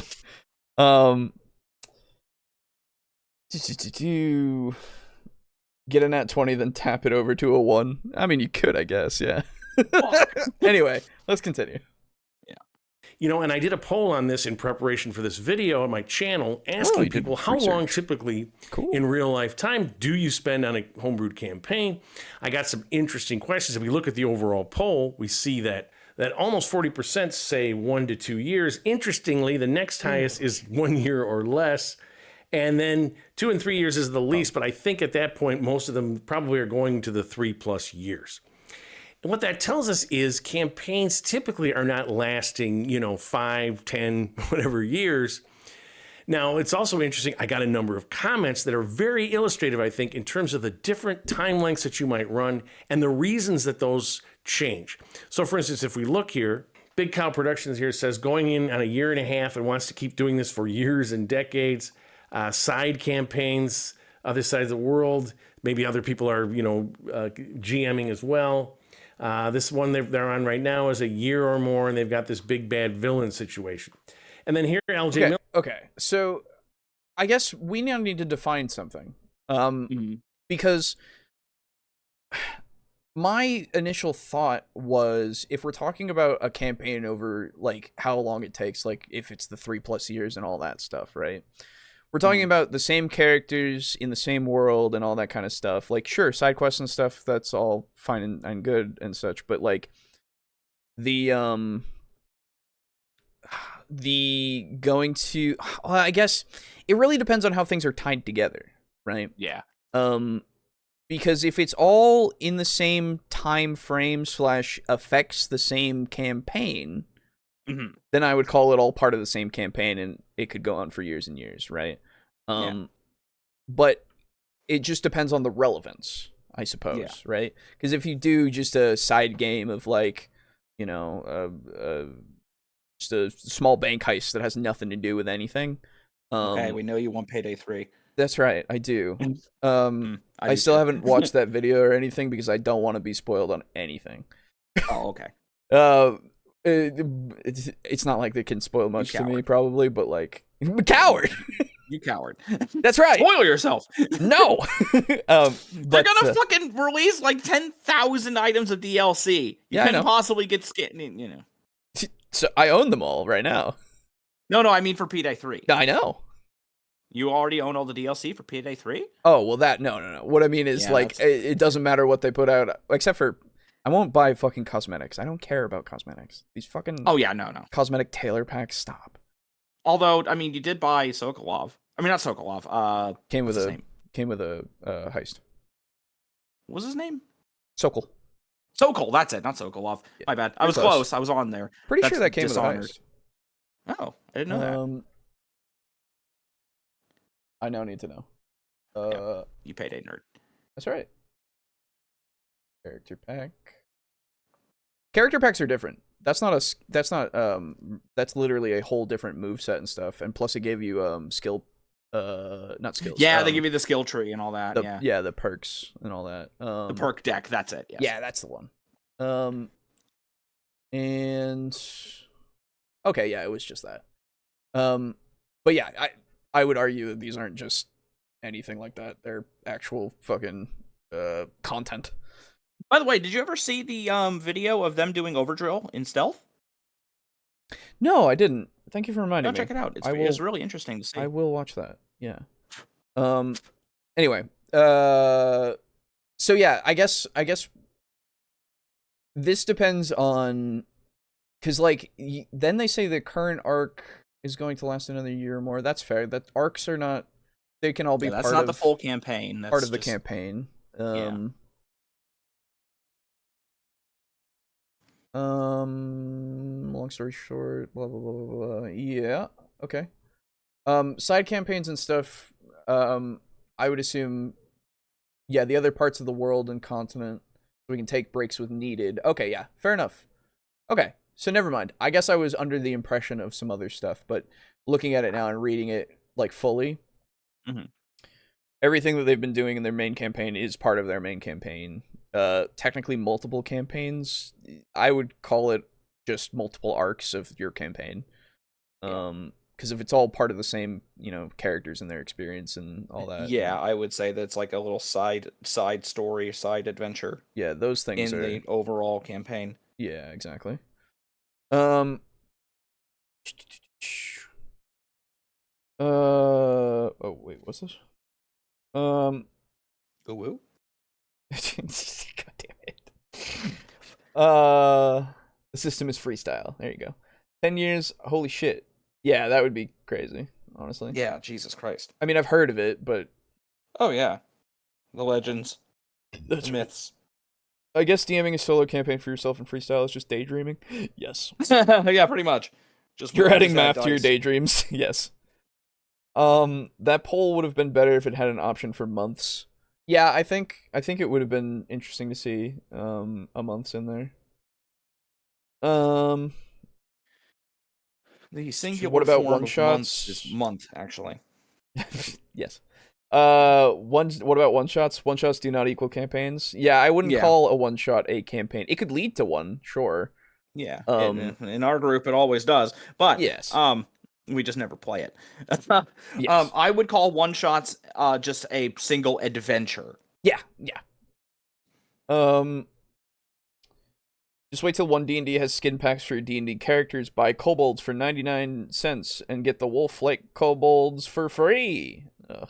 Well, I mean, I know they're already going to be doing monetization stuff like that. Yeah, I know. They had the battle pass thing and everything, right? No, that was a joke. That was a joke that we made. Although, honestly, at this point, I wouldn't be surprised if it were true. I thought that we also found out that there was also going to be something like it. There might be. I just don't remember at the top the top of my head. The thing that I saw was that you'll have like generic miniatures that you can use in the game, and then if you want like more specific ones, like goblins and kobolds and orcs and ogres and stuff, you have to pay. Yeah. Anyway. Yep. What's the longest campaign ever done? Oh God, I don't know. Human history. Yeah, nice. It's still going. That's right. It's like that. What was is that Unreal Tournament fucking game that was or something that was lasting like decades because the AI would play itself all the time. Oh my God! No, and they got so good that they would just be at forever to stalemate or something. Huh? I think that was something. No, never heard of that. Yeah, that sounds like an AI playing a board game though. Oh yeah, potentially. Because I know that one thing that they did when they were trying to like test AI to do board games, they had to do simpler stuff, like Tetris. Oh yeah. And what was funny was that when the AI would start to lose, it would just pause the game forever. Because, well, it hasn't lost. That's true. The only winning move is to just pause it and just stay about to lose forever. It's their fucking Alt F4. Yeah, pretty much. That's great. Fucking hilarious. Yeah. It'll be called a Cobalt Pass. Ugh. Anyway, let's continue. Depression. Miller says he feels that sandbox campaigns should not last more than a year. He's got 2 campaigns with a storyline or whatever that's going to be resolved, and he's saying they're taking twice as long as he wants them to go. Right? He doesn't want to run that long, which is an interesting thing to have that limitation in mind. I feel like sandbox campaigns typically could run forever and ever because you're just exploring and finding things and growing in power as a player. Then you got Mage's Musing, who has a 2E campaign that was 18 years long before he wrapped it up. His 1E campaign is at 10 years, and even his other OSC campaign is going 1 year and doesn't think it's going to end. But notice he says players will come and go. If someone leaves, someone else will take the spot. Plundy says a couple of years with a core group. This is people whatever. But like if you've just got 4 to 10 sessions with pickup groups, and this is what I find online all the time because you don't know each other, you just come in there, and then you're just not going to go play that long because people can't keep their schedules open. Yeah. And finally, Frederick Schmidt, longtime viewer from Germany, says none of the above because it depends. Sometimes they'll just run a short campaign, less than 10 sessions. But he just finished a campaign that took 5 years, and interestingly, Fred said he doesn't ever want to do that again because he feels in later notes that the players get so powerful it's hard for him to keep challenging them. And I think something interesting about trying to run sandboxes, at least in my perspective, is I would rather do a sandbox in something that doesn't have a level-based system. Because it maintains you can get better and better, obviously, depending on how the system goes, but you're not like becoming so overpowered to the point of, you know, it becomes a slog to do combats and stuff, right? Like let me talk about Delta Green for a second. Okay. I really like Delta Green. I'm getting really excited for running Delta Green again for some of our flippers. It's gonna be a good time. And one of the best parts about Delta Green, in my from my perspective, is the fact that you are a bunch of people who have jobs, who have lives, who could die at a moment's notice from very unfortunate anything. Yes. Like you get shot by a gun. Fuck. Yes, exactly. You could be mugged and die. Yep.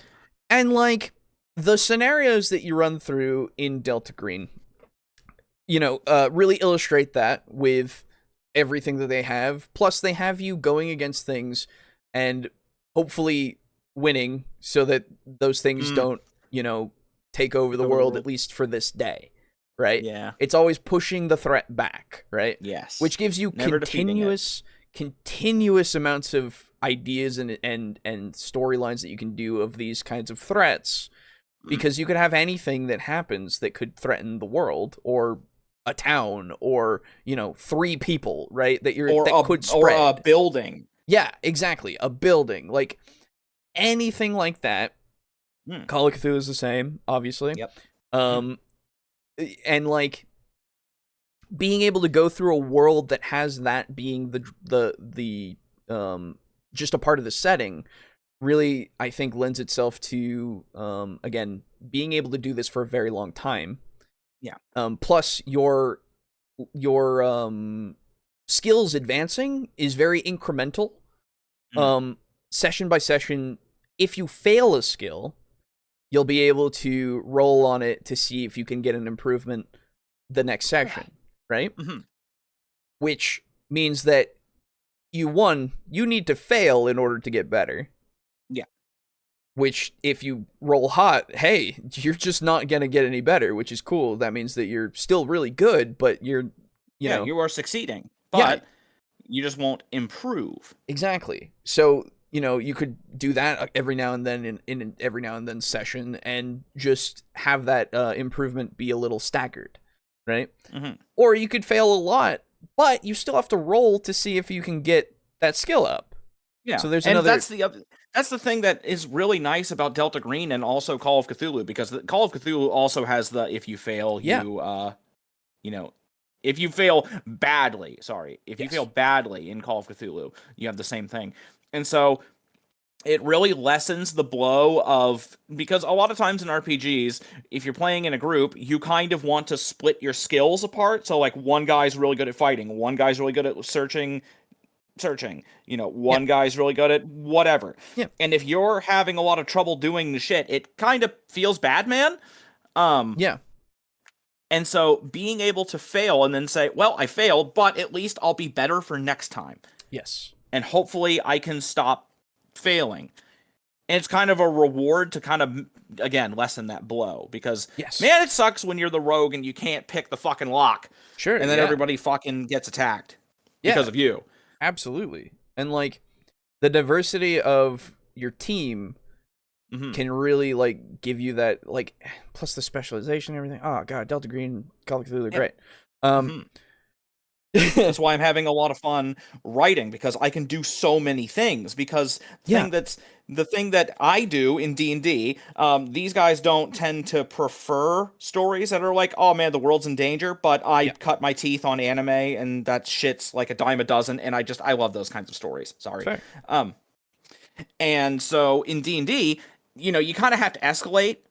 Yes. Today you're fighting wolves. Tomorrow you're fighting orcs. The next day you're fighting ogres. Now you're fighting giants. And now where do you go from there? Because now you're so strong that if I were to throw wolves at you again, you'd just be like, oh, the wolves? Okay, boop, done. Yes. And it wouldn't be an impactful session.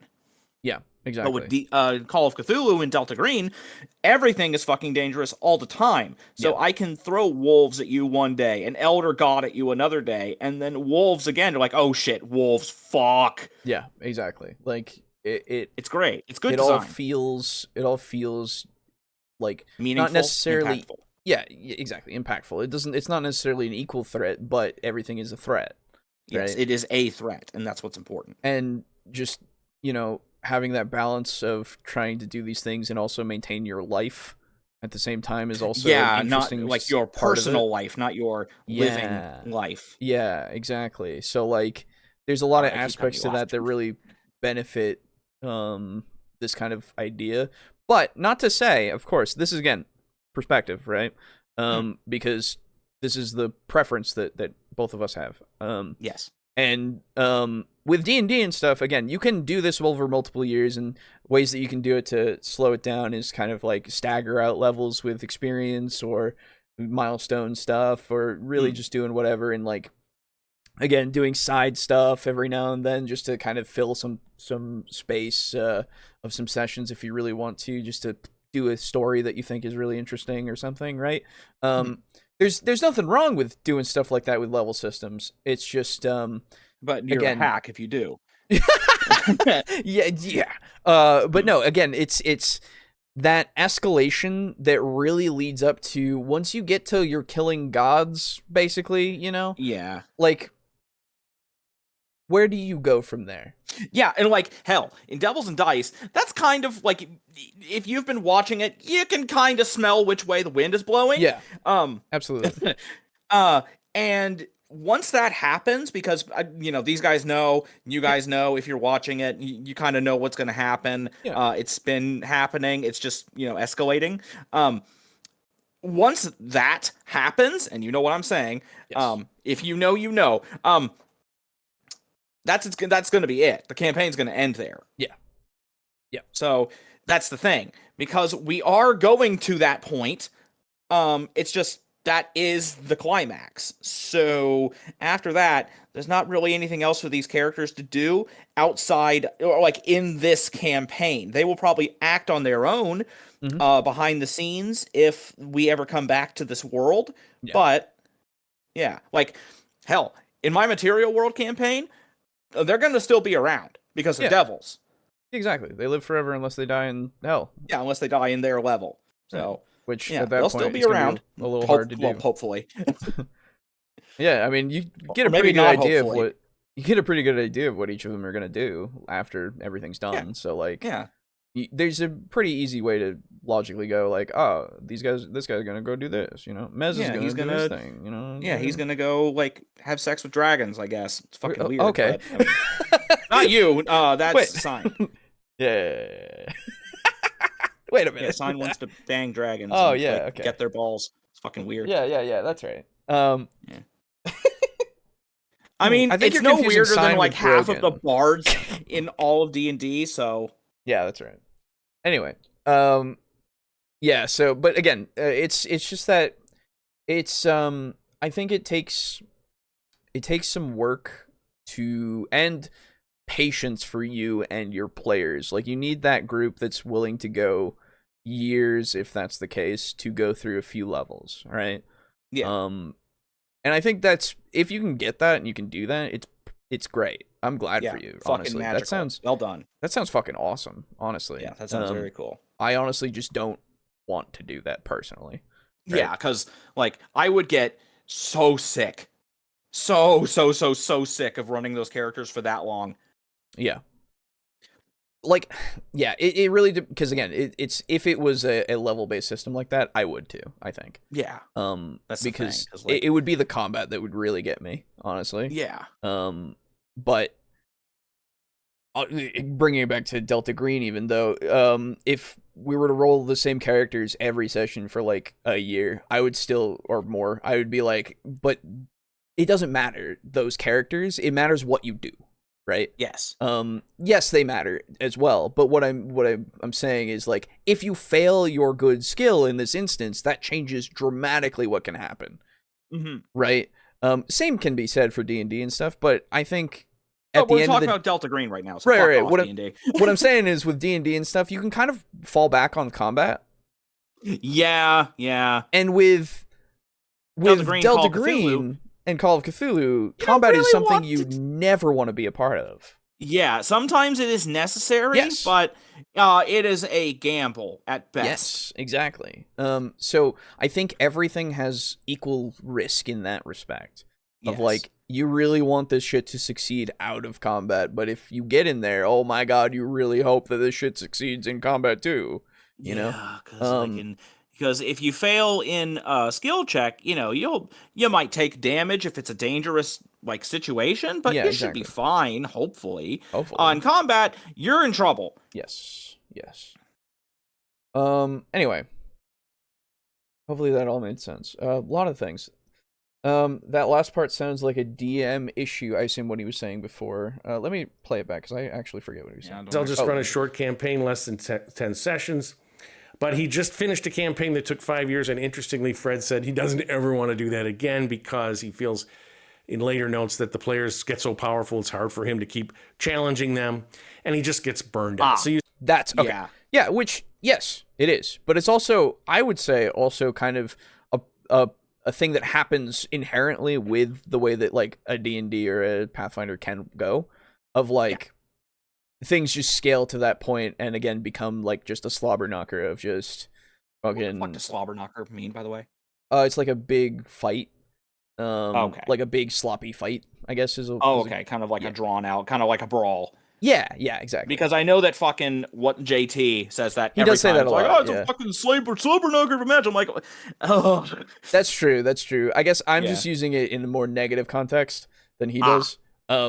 Mine being more like. They just continue to fucking fight until you fucking get exhausted and you're done, right? Yeah. At least that's, again, maybe that's just more perspective from my end of like, that just seems to be how it goes when you get to those high levels, right? Yeah. But to be fair, we've never been to those high levels, but I mean, I've played at those high levels in like, a scenario of like, it's like, make a character, right? Yeah. But at the same time, it's also lasted like that entire session was mostly combat. So it's like, which is this way that it goes for D&D, right? Which I guess is another bias that you can obviously get from us of like, I'd rather prefer less combat in a lot of situations just because I like combat in itself because a lot of interesting things can happen. But if it lasts like way long without it being too much variation, then I get bored, right? Or at least if it's not an interesting combat, I would assume. Yeah, exactly. For example, my mech fight versus a kaiju. I would hope that was interesting enough to keep your attention. Oh, yeah. Sorry, yeah. Yeah, no, you're good. That's just the example that I'll pull. That's interesting, and it's got its own mechanics that are fun, and it's a break up from like the norm of the regular combat that we were doing. I swing my sword. Yeah, exactly. There's a lot of interesting things that happen with that, right? And even with like the swinging the sword, you can obviously use environment and stuff, but at the end of the day, for me, it kind of boils down to the combat is going to be a long portion of whatever. If it's going to happen, it's going to be a long portion of the session. It just will, right? Unless you design it to not be. Right. But you have limitations in that aspect, right? Where, I don't know, there's, with something like D&D, you have so much that you can do that you kind of have to figure out what to do in that turn. Whether that be spells, plus the stuff that you can do, like tripping somebody and then, setting things up for somebody else and all that kind of stuff. Like, there's a lot of stuff to do in other things too, obviously. But with D&D, I don't know, something about it does feel longer to me. Yeah, no, that's fair. It usually feels like it takes fucking forever. Yeah. And again, that is not, I'm not saying that that's inherent necessarily. I am saying that that's what it feels like to me. Yeah. But there are some points of that kind of thing that are inherent, I think. Yes. Anyway, many things still. Yeah, so that last part sounds like a DM issue. You plan a session or two ahead any longer, and you set yourself up to fail because you never know what the players are going to do. So I wouldn't necessarily put it that way, but I get what you mean. Yeah, I like agree. You can plan ahead absolutely as much as you want to, but you have to again be flexible enough to change your plans. Yeah, or to go with the plan that was original. Yeah, exactly. Because you might write that plan. It's like, well, they're probably going to fail, so I'll come in with this fail-safe. And then they actually succeed. It's like, well, fuck. I wasn't actually ready for that. Wait, you guys did it? Yeah. You know? Yeah, exactly. But I don't think it ever hurts to be prepared. It depends on how much you want to put into preparing, right? Yes. Exactly. Anyway, I can't really plan for a specific number of sessions. That's fair enough, Lux. Yeah. I don't think I can either. I still need to write down a bunch of stuff for the thing, because I just haven't yet. But it's all in my head still. So like I've got a lot of like stuff in here that's like, yeah. This is. I hope you've written it down. No, I've still got it in my brain. Oh, okay. You should probably get like a Word document and just. Oh, I'm going to. Yeah, and I don't mean like write it out fully. I just mean like, Bigfoot is a gug. And that's all you write down, you know. Yeah, no. I have very simple things that I have sometimes. So I retain things that are useless. Yes. And so this stuff is not necessarily useless, but it is useless in the grand scheme. So I've been retaining it. Yeah. Oh yeah. No, so I like, know. yeah. I know that feel. Yeah. That is me as well. Exactly. So like, yeah. So that's why I can still remember. I just recited the exact stats of the Stonecrusher Carnifex. I'm there with you, That's true. That is true. You did do that. What would you do if a DM said, "Hey, I have a campaign that's been going for 30 years. Want to join? Here's the lore. Read." To read. Yeah, I would read, dude. Holy I would shit. read it. Yeah, I would read it, and then I would decide whether or not I want to join. Yeah, that would be. Man, if I could have the opportunity to join a world that's been building for 30 fucking years, holy shit. Yeah, that's a rad opportunity, absolutely. Because that means I get to make my mark on a 30-year-old world. Also true, yes. Yeah. What's up, good people? Hello, Steely. How's it going? Hello. Steely, we haven't seen you in fucking forever, it seems. No, he was here last time. You just weren't here. Was he? Oh, okay. I haven't seen you in forever, Steely. How goes it? There you are. They probably have a small introduction to the world. A good DM wouldn't lore dump 30 years of a game to you right away. I had a DM like that. It seemed more like he wanted to play with himself than us. That's fair. Yeah. That's when you get lost in the weeds of like the lore itself instead of really making it so that the players can really affect what's going on. That's when it's like, Yeah. But usually people are better than that. Yeah, especially if they have a 30-year-old world, they've got enough experience to know that they probably shouldn't do that. Yeah, exactly. I would expect that. Assume. Yeah, I would expect that. That makes me think of a Spoony bit where he talks about the situation where the ranger fails tracking and the party goes through increasingly tangential skills to try and pick up the trail. Like eventually the fighter is rolling on lore, local area, and such. Yeah, Steely, that's right. Yeah, I remember that one. yeah. And like, that's a fair way to do it. But you can already tell that like the GM really wanted them to get it. Like he needed them to get it, right? Yeah, and that's the thing. If you have something like that, you don't make it a roll. You just give it to them. Well, so it depends. In most in a lot of instances, if it is essential, sure. Yes, if it is essential, just give it to them. Just let them find it. Yeah. At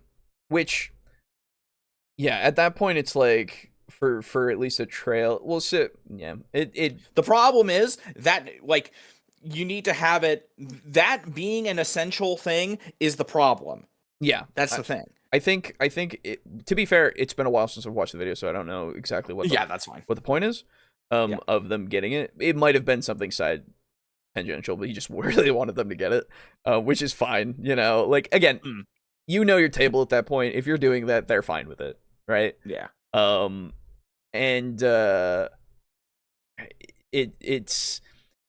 It just it's one of those things where if you need them to get something like that, you could potentially just flavor it differently and call for a different role, right? Yeah. Like, I mean, hell, what he wound up doing was instead of them ever finding the track, they searched the bandits and then they found the map. Yeah, there you go. And that was how he did it. Which, that works. Yeah, that works. Works absolutely. So, essentially, it became a non-essential to find the trail. So, he kind of corrected his own mistake there. Yeah, exactly. Which, if you do that in the moment, you're good, right? Yeah, exactly. Nothing wrong with it. Nothing wrong with it. We will all die, says Lux. In the Delta Green thing? No. What? No. I mean, potentially. The longest campaign I went and done was 3 years max, with me having taken a break for months before returning, but to get a reliable group to stay around for that long is a miracle, especially with the short attention span of this generation.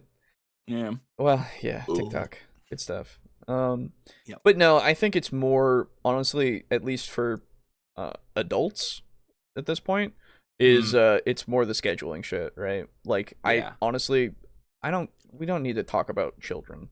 I don't care, right? He's not your dad. That's also true. I'm not your dad. But also, if they have short attention spans, then they're not playing D&D anyway. Like, yeah, they're still on TikTok. Yeah. Like, maybe they're trying to stop, have a little bit more of one, maybe. Potentially. I don't know. Fucking whatever. But who cares? Hopefully they get over it and, like, I don't know. They won't. And come back to YouTube. Yeah, that's right. Watch long-form content. Short. It's good. Yeah, watch podcasts. Yeah. And play Warhammer. That takes like 6 hours. Yeah, it very much can. That's the other thing about 10th, by the way. I know. It feels like a lot faster, actually. It seems faster, honestly. It seems like turns go way faster. Yeah. Now, it depends on how big your blobs are, but since they made the blobs smaller, your movement phase hopefully doesn't last as fucking long. Yeah, I mean, honestly, I remember having a 30-man blob of Warmagons. Honestly, I'm fine with them having max be 20. That feels good to me. Yeah, that's fine with me. I don't know. It just, but like, yeah, it all feels a lot snappier because everything's right there on your data sheet too, which is really nice. Yeah. So like, there's a lot of things that feel that way. Anyway,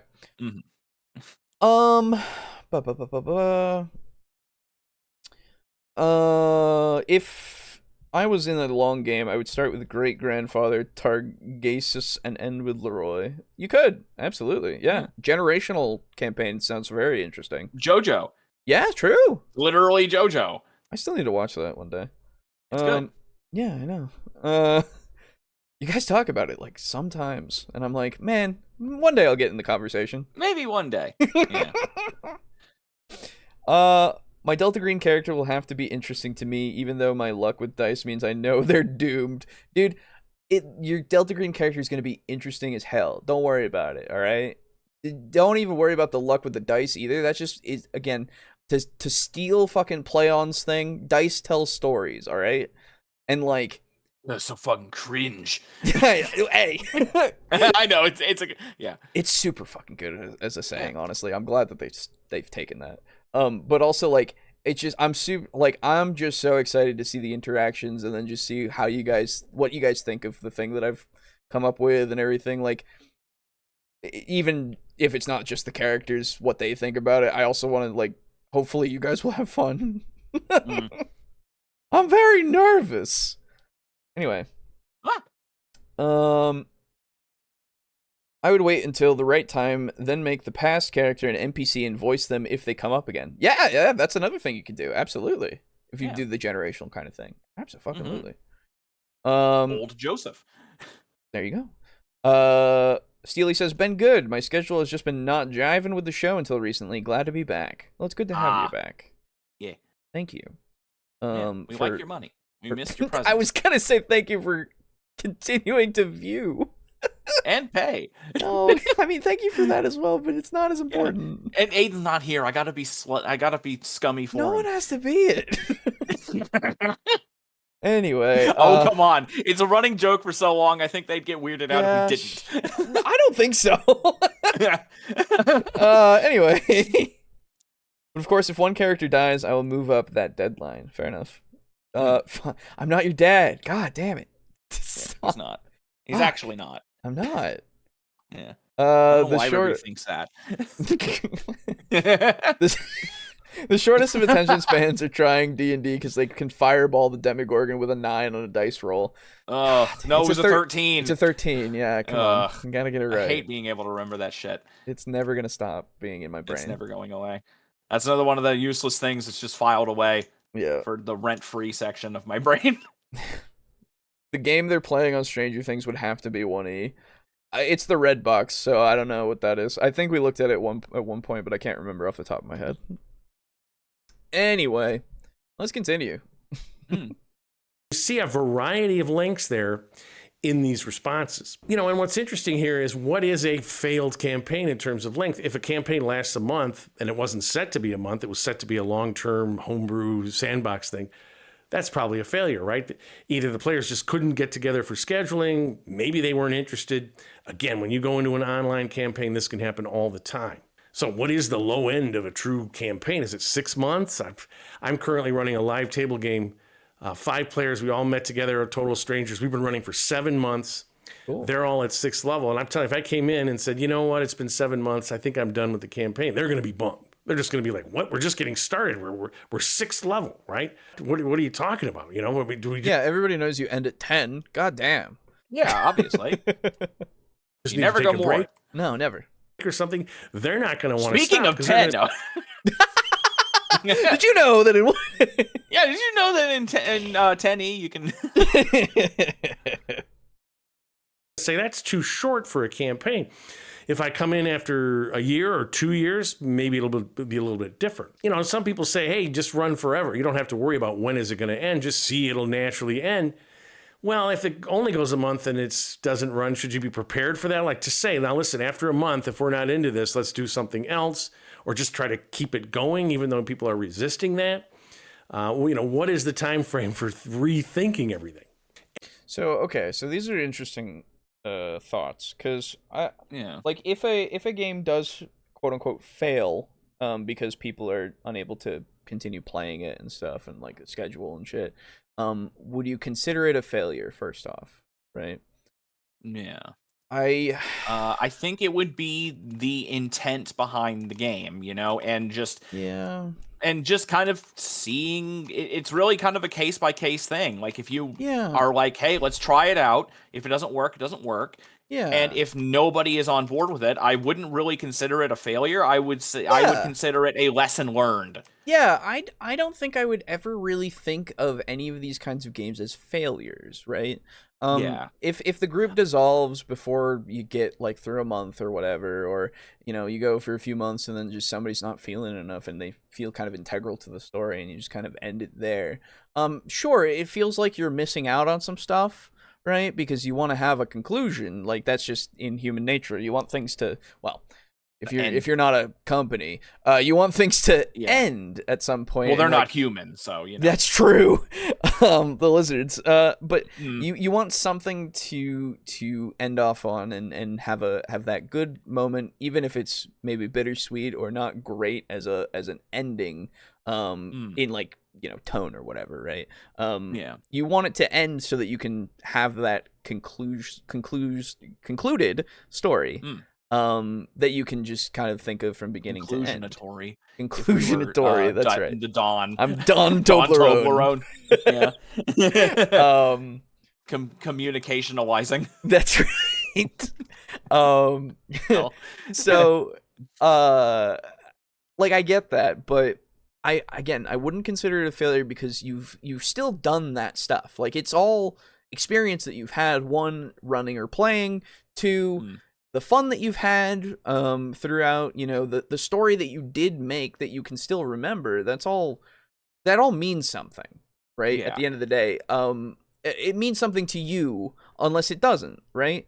So then I do have to ask then. Yeah. So, what would have to happen for you to consider a campaign to be a failure? That's what I want to know. Yeah, so for a total campaign failure, I guess, would be for it to have been a absolutely miserable experience in every conceivable fashion, I suppose, which is something that is incredibly hard to do. Thankfully. Yes. And also, or at least for us. I don't know about other people. That's true. Like Crit Crab, I don't know about them. That's right. All those horror stories and such. But even then, it's still a valuable bit of information that you can have, a bit of experience, right? But I think that if it's so bad to the point of you, not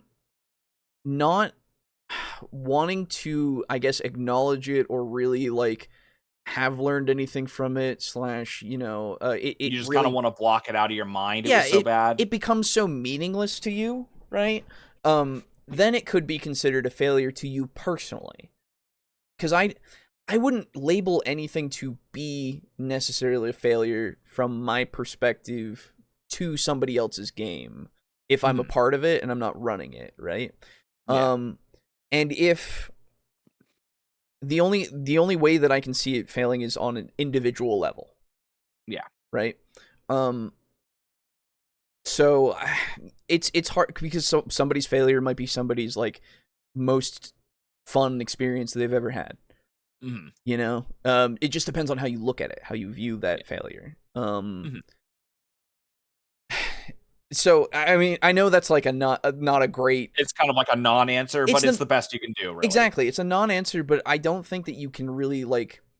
Unless you somehow find a way to quantify every element of these kinds of games, which includes, like, how the players feel about the game, which you cannot quantify necessarily. Not with that attitude. That's right. Neither do I want to, really. But like, you could put out a survey, I guess, to your players. Did you like the game? Did you not like the game? Did you feel questions, comments, concerns? No, it was fine. Is it? Yeah, exactly. No, it was fine. And will you remember the game? Because they're probably going to regardless, right? Like, but at that point, it's like, I don't know. Your metric is.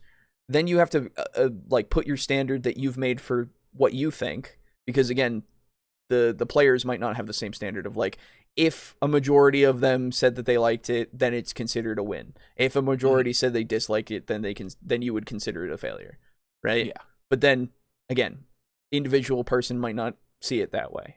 I don't know.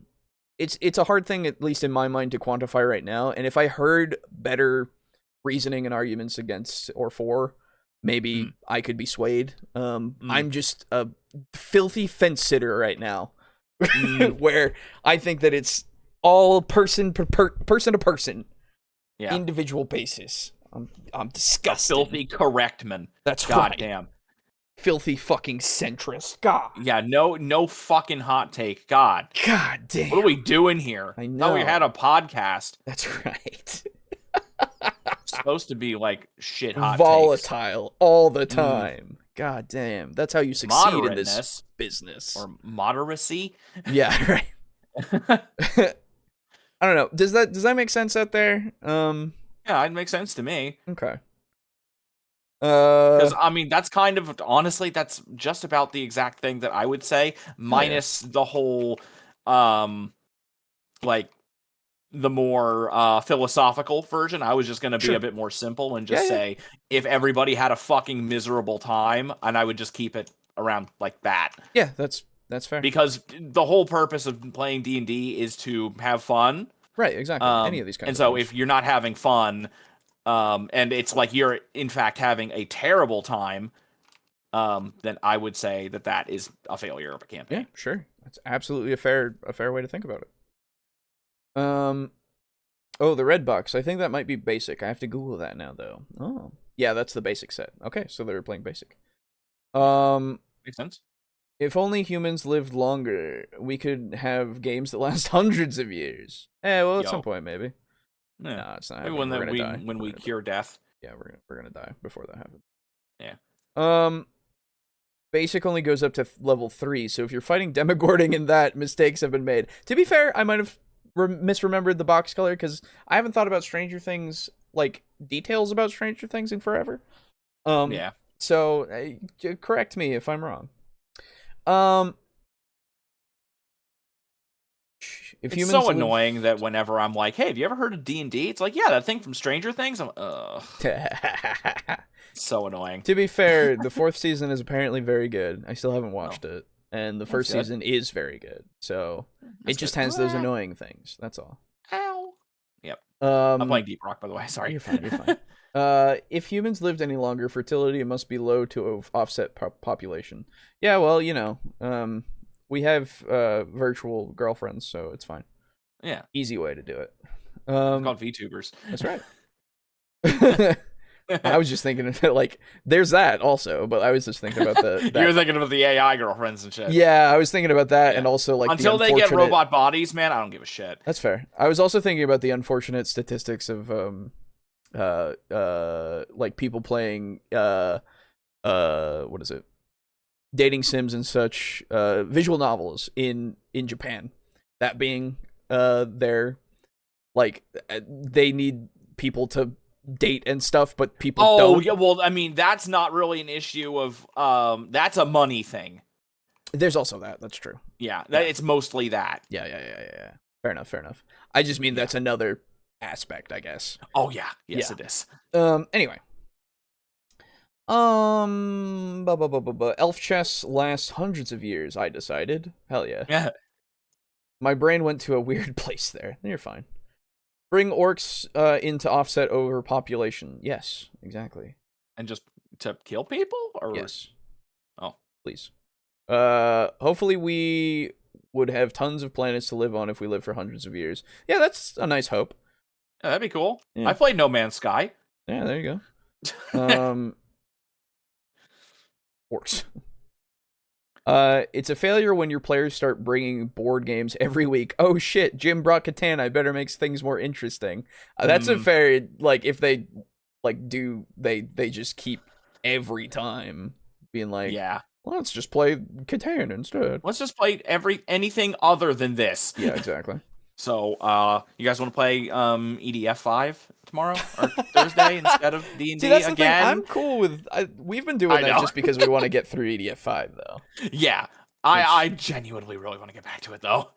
Although me too. It's gonna be fucking frustrating only having like a 2-hour session every time. Yeah, well, it's a fucking sleepy Brogan. Yeah, we'll see how it goes. What the hell? How'd that happen?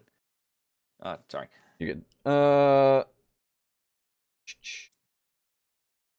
Yeah, orcs breed like rabbits. Hell yeah, they do. Bunny girls that live hundreds of years. You don't need more planets because the size of the Earth will expand rapidly. That's how science works. Yeah, that's right. Orc checkers also last hundreds of years. It's just the players are constantly changing. I like that. I would love to play elf chess. Hell yeah. Is that a real thing, or are you just making a joke because elves live forever? I think it's just the joke, yeah. Oh, okay. Didn't know if that was an actual thing. Because I know how many fucking weird variations of chess there are. True.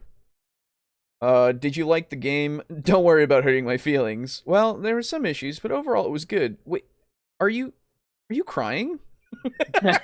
Yeah. Yeah. That never happens in the stories I read. Usually it's when the neckbeard comes out. Well, fair. Mm. Humans mixed with bunnies would be nuts. Yes. Yep. Now that I think about it, I guess that's where what the Vera are in Final Fantasy. Yes. Yeah, pretty bunny much. people. Someone tell Aiden to make bunny people. No. Yeah. The cat girls are first. Everybody knows. Cat girls? Yeah, remember when that was like a thing that people were talking about? Like, oh my god! We should get Elon I remember Musk when Elon Musk was like, yeah, that's the one. We need to make cat girls. Like, it was so fucking cringe. It's so cringe. The only time I've been like, hell yeah, I want you to do this was when he said we need to make a mecha. That's what. Yes. Oh yeah. Please. Oh, that's an easy. Yeah, everybody's down with that. Absolutely. Yeah. Everybody wants robots. Yeah. That you can pilot. Yeah, and fight. Yeah, dude. Oh my god, if that became a thing, I would totally do that as long as it didn't involve dying. Yeah, that's the caveat. A sport.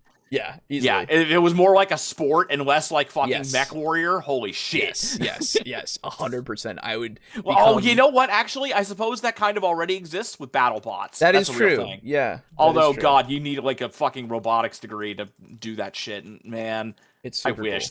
Cool. Yeah. I wanted to get into robotics until I learned that I do not have the brain for it.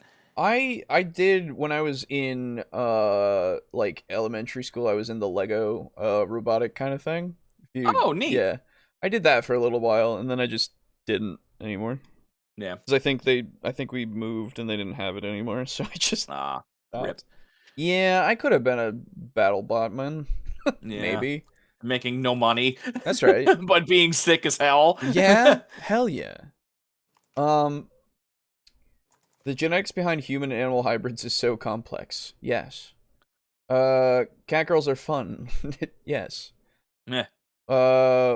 Where's my Gundam? The government said we'd all get Gundams in 2023 to make up for the virus. That's right. Fuck yeah. Cat dudes too. Yeah.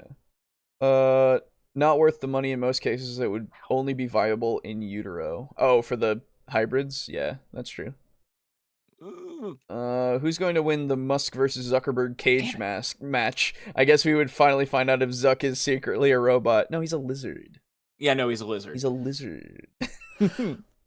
What is significantly less cool? That's right. Just like him. You can just put on a cat ear hat. That's true. Or headband. Yeah. Yeah, or headphones. Yeah. I kind of doubt they would really fight each other, but it's bizarre they are talking about it. Wait, are they talking about it now? Or were they talking about it before? Oh, for fuck's sake. Because that would be kind of hilarious. Wait, that was a thing? That's a thing? That's not a joke? Musk versus Zuckerberg? I don't know. Yeah. Yes? Really? What the fuck? Were they, like, talking about it on Twitter or something? Because that's probably why I didn't know about it. That's fucking hilarious. Okay. Yeah. I want them to do it. It's gonna be the bitchiest slap fight that ever bitched. Yeah. Musk and Zuck both suck. Yes. Indeed. That's true. Fuck them. Lizards are too cool for Zuck to be one. Oh, fair. Yeah. Yeah, last I heard in Vegas. Really? Oh. That's hilarious. Okay. Well, hopefully somebody films it and I can watch it at some point. It's Elon Musk and Mark Zuckerberg having a fucking cage match. I know. They're gonna film it. Yeah. It just won't happen. That's the problem. Yeah. Yeah, that's the problem. Anyway. And it also assumes that players are going to just keep running forever without life changes or whatever, or just get tired of their characters or the setting or whatever and want to do something else. So it isn't like you're automatically should assume you're going to run forever. And another thing is, how often do you run? If you run once a week for 4 hours, that's a lot of running as opposed to once a month, right? And will a once a month campaign last longer because players won't get burned out? Well, if you miss a session, that's 2 months. If you miss a session, for 2 weeks, a whole month, and the players start to forget what was going on, they have to be reminded. Then keep notes. Take notes, right? Like keep notes. You should be keeping notes no matter when you play your session. Yeah, notes are good. Or how often, I should say. Yeah. If you don't like notes, then one of your people does like notes, so don't worry about that. Yeah, there's always a note taker. You will have a scribe. Yes. Not as invested in their characters. But a campaign once a month and you're the GM and you got to come up with 4 hours of material, then that's a lot of work for you. And that may increase the likelihood that you might get burned out. Now, if you just decide to run, like, say, a 2 hour thing once a week or once every other week, it's kind of casual. That's kind of a social interaction, perhaps, more than some hardcore game. And again, as long as you're all having fun, it's great. But you may have some players that are really interested in keeping things going and doing things and advancing, depending on the system. So that might be a precursor for things not lasting, and you have to be prepared for that. Now, of course, if you're running a pre-made module or adventure pack, those were all, I guess, things to think about of like what will make the game not work. Like it'll fall apart more so, I think. Which so. Yeah, sure, all of them are potentially possible. I don't know what, like, I guess maybe we'll get to a section where he's talking about what you should do about it, because, like, again, I don't know. He just kind of went to the next section. So I hope that this is maybe more like what you should do to combat, like, your fatigue and all that kind of stuff, maybe. I don't know. path, say in Pathfinder, this may dictate how long you run. How long does it take to go through the module? If you're running Dungeon of the Mad Mage and you get to the final 11 and take on Hallister, that's pretty much it. You're supposed to be at 20th level. Where are you going to run from there? Fuck. If you do That's milestones a and every long 3 years. thing. Yeah, I assume that just I don't know how it works. I've not read it, so hopefully it's paced enough like that. Yeah. Fuck me. 4 hours, but my writer's block. Yeah, no, that's right. Yeah. Or 4 or whatever sessions you go up a level, well, that's a little under 2 years, you're all going to be 20th level. That's going to end things unless you want to keep running at 20th level. And if you have a sandbox campaign in which there's some villain or some event that the players either have to stop, or make happen or whatever, and something does happen in this earth-shattering event or this villain, that may seem like a natural endpoint to that campaign. Well, how long do you think it's going to take? At what level should they be, and how often do you level? So these are all things that are kind of from the outside. But a true sandbox, exploration campaign can just go on forever and ever. And the thing about it is, if you've got a stable group, you've had your players for years, you always know, really what depends is how long do you want to run?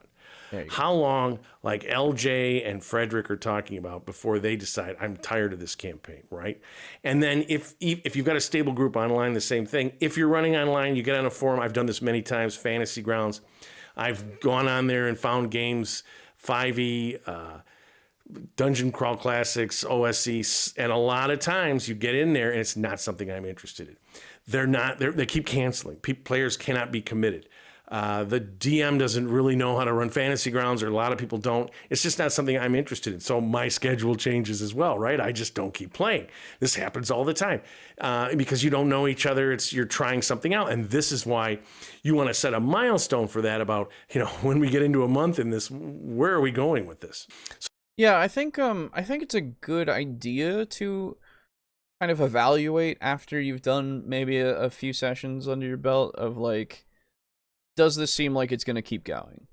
Mm-hmm. I think that's just a good thing to have in general if you're with a group you're unfamiliar with, / you haven't planned for this to, be the group's thing for a bit. I think it's just healthy to have as like a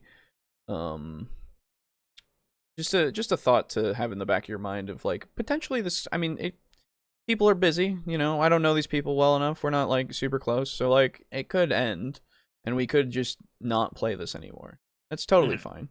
I'll just run it for somebody else potentially, right? Yeah.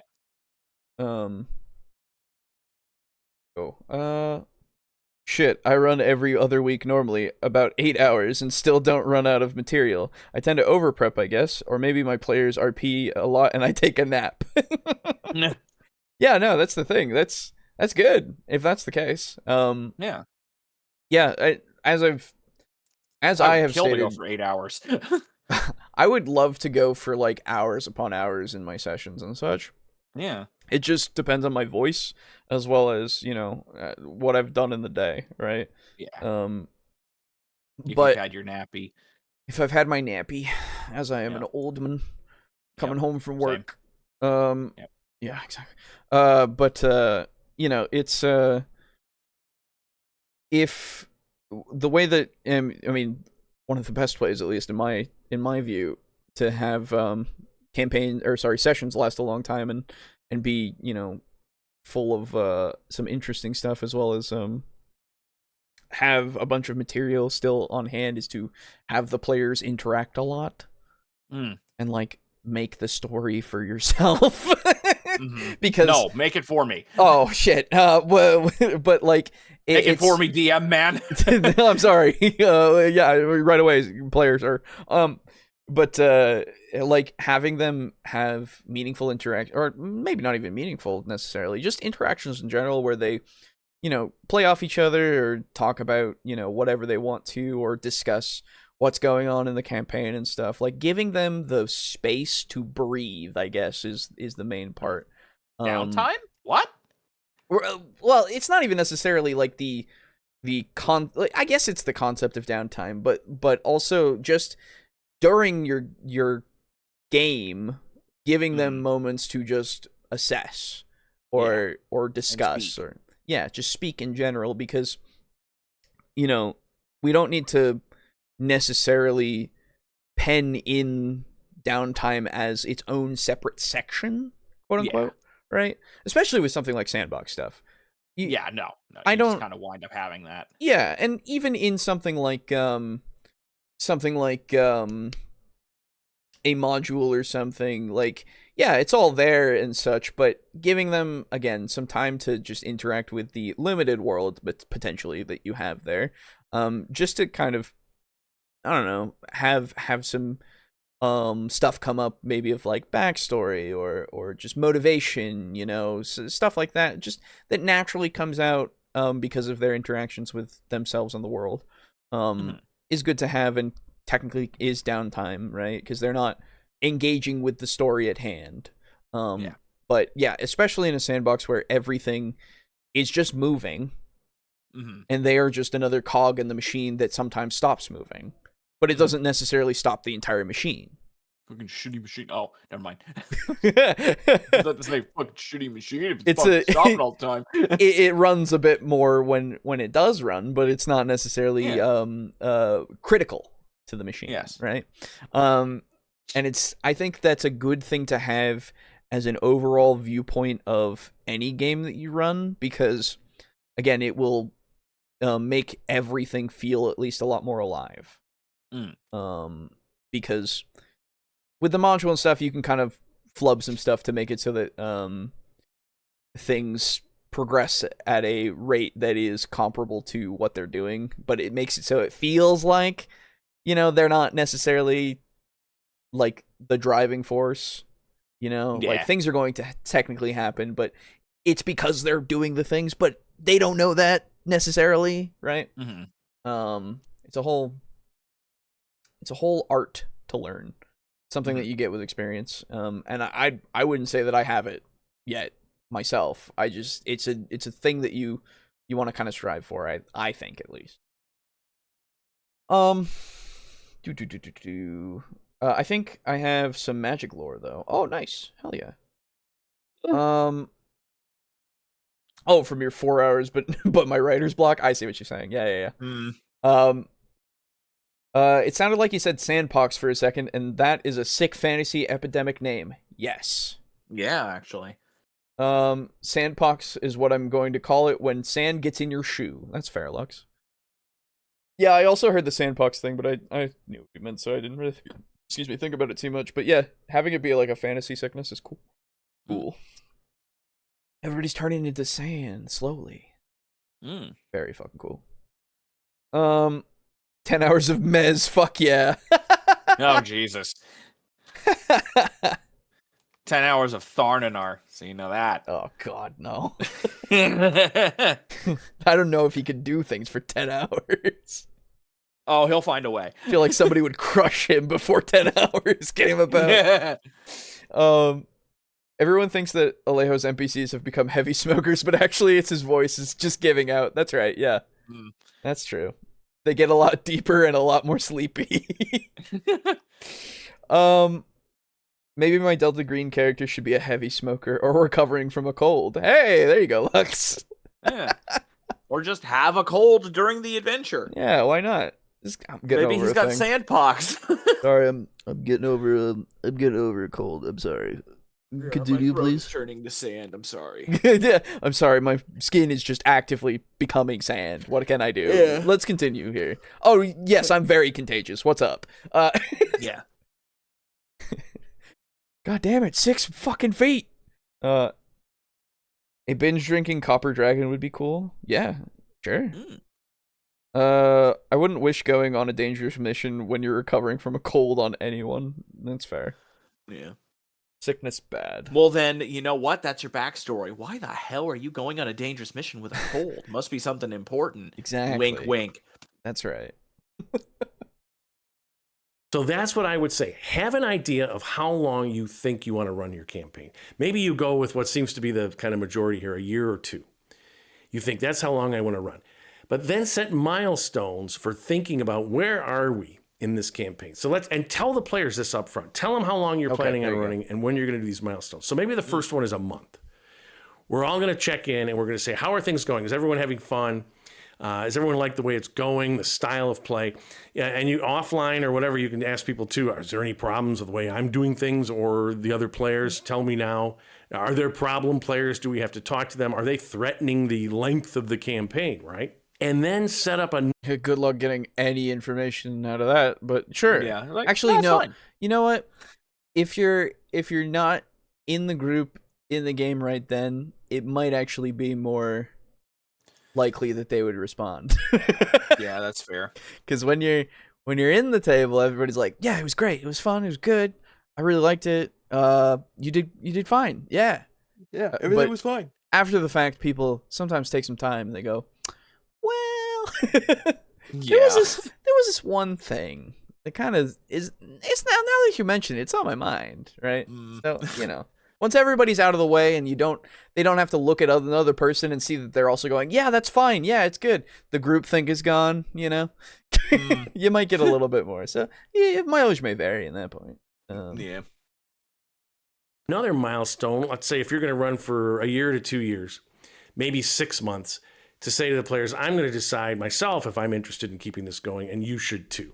So that they know in advance, if you're burned out, if you're like, I can't keep once a week, 4 hours, I got to come up with this material. And as it turns out, I'm too busy, I'm distracted. Maybe I don't like the direction these players are going. Maybe I have some issues with them again if you have strangers or something.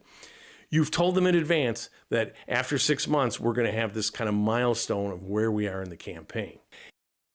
I literally, in our Discord, talking to the flippers who are going to be part of the Delta Green thing, I've literally said, if we do something, sometimes I might be tired, right? Yeah. And to expect it to be kind of like how we do our games in our group, of like, if somebody's just not feeling it and stuff, like, it's totally fine. We can hold off for a week. Hopefully we'll feel okay the next week if that's the case, all that kind of stuff. Because I think that, promoting that kind of more relaxed nature of getting together, but still wanting to do it as much as possible, right? Is something that should be promoted a lot more. Just for the sake of stress for the DM to be lessened, as well as stress for the players that they really need to be there every time, even if they're not feeling it that much that day, to be lesser, right? Like, I think I know that, people talk about burnout and stuff all the time, right? But it's that getting to the root of that beforehand, of like really pushing yourself to think that you need to act a certain way, to attend a game and stuff, that I think we should at least disseminate a little bit of like, well, you can be more relaxed about it and still like want to play every week. It's just every now and then you should, give yourself a day if you really need it, and not feel like you're pressured because everybody else really wants to play, and nobody should, feel ashamed because they, don't feel like it that day, but everybody else really wants to. Like, it's a part of your life that you need to, take into account of the way that you feel, over the group, But anyway, I guess that is something that people still talk about tangentially, but I don't know. The having it be directly referenced for both the players and the DM is something that I don't see a lot, I guess. Yeah. I'd assume any Delta Green mission is something important. Yes. Yes, it is. Holy shit. Not important enough for them to actually pay the agency enough, but hey. That's a whole thing, okay? I know. Come on. Oh, I know. Just funny. They have to get their fucking funds through things. Like, it's... Oh, I know. It's not that simple, guys. It's the government. What do you want? Exactly. You want to get more stuff through? To be fair, that was a mistake that I should have done, of like having you... I don't know if I did make you guys roll bureaucracy or something. I don't think so. Yeah, that's a mistake. I should have made it so that you guys could try to roll bureaucracy. But the problem is, you guys aren't actually like part of any federal agency in that game. So like you can't actually requisition anything through legitimate means and like say that it's part of the mission. Yeah. So you kind of had that whole avenue just cut off, which was like a part of the game. So I was like, how do I give you more money? I guess, it was, first time running it. So I had a lot of mistakes. Indeed. That's right. Horrible. Anyway. Terrible. Yeah, honestly, it was bad. Nah, it's fine.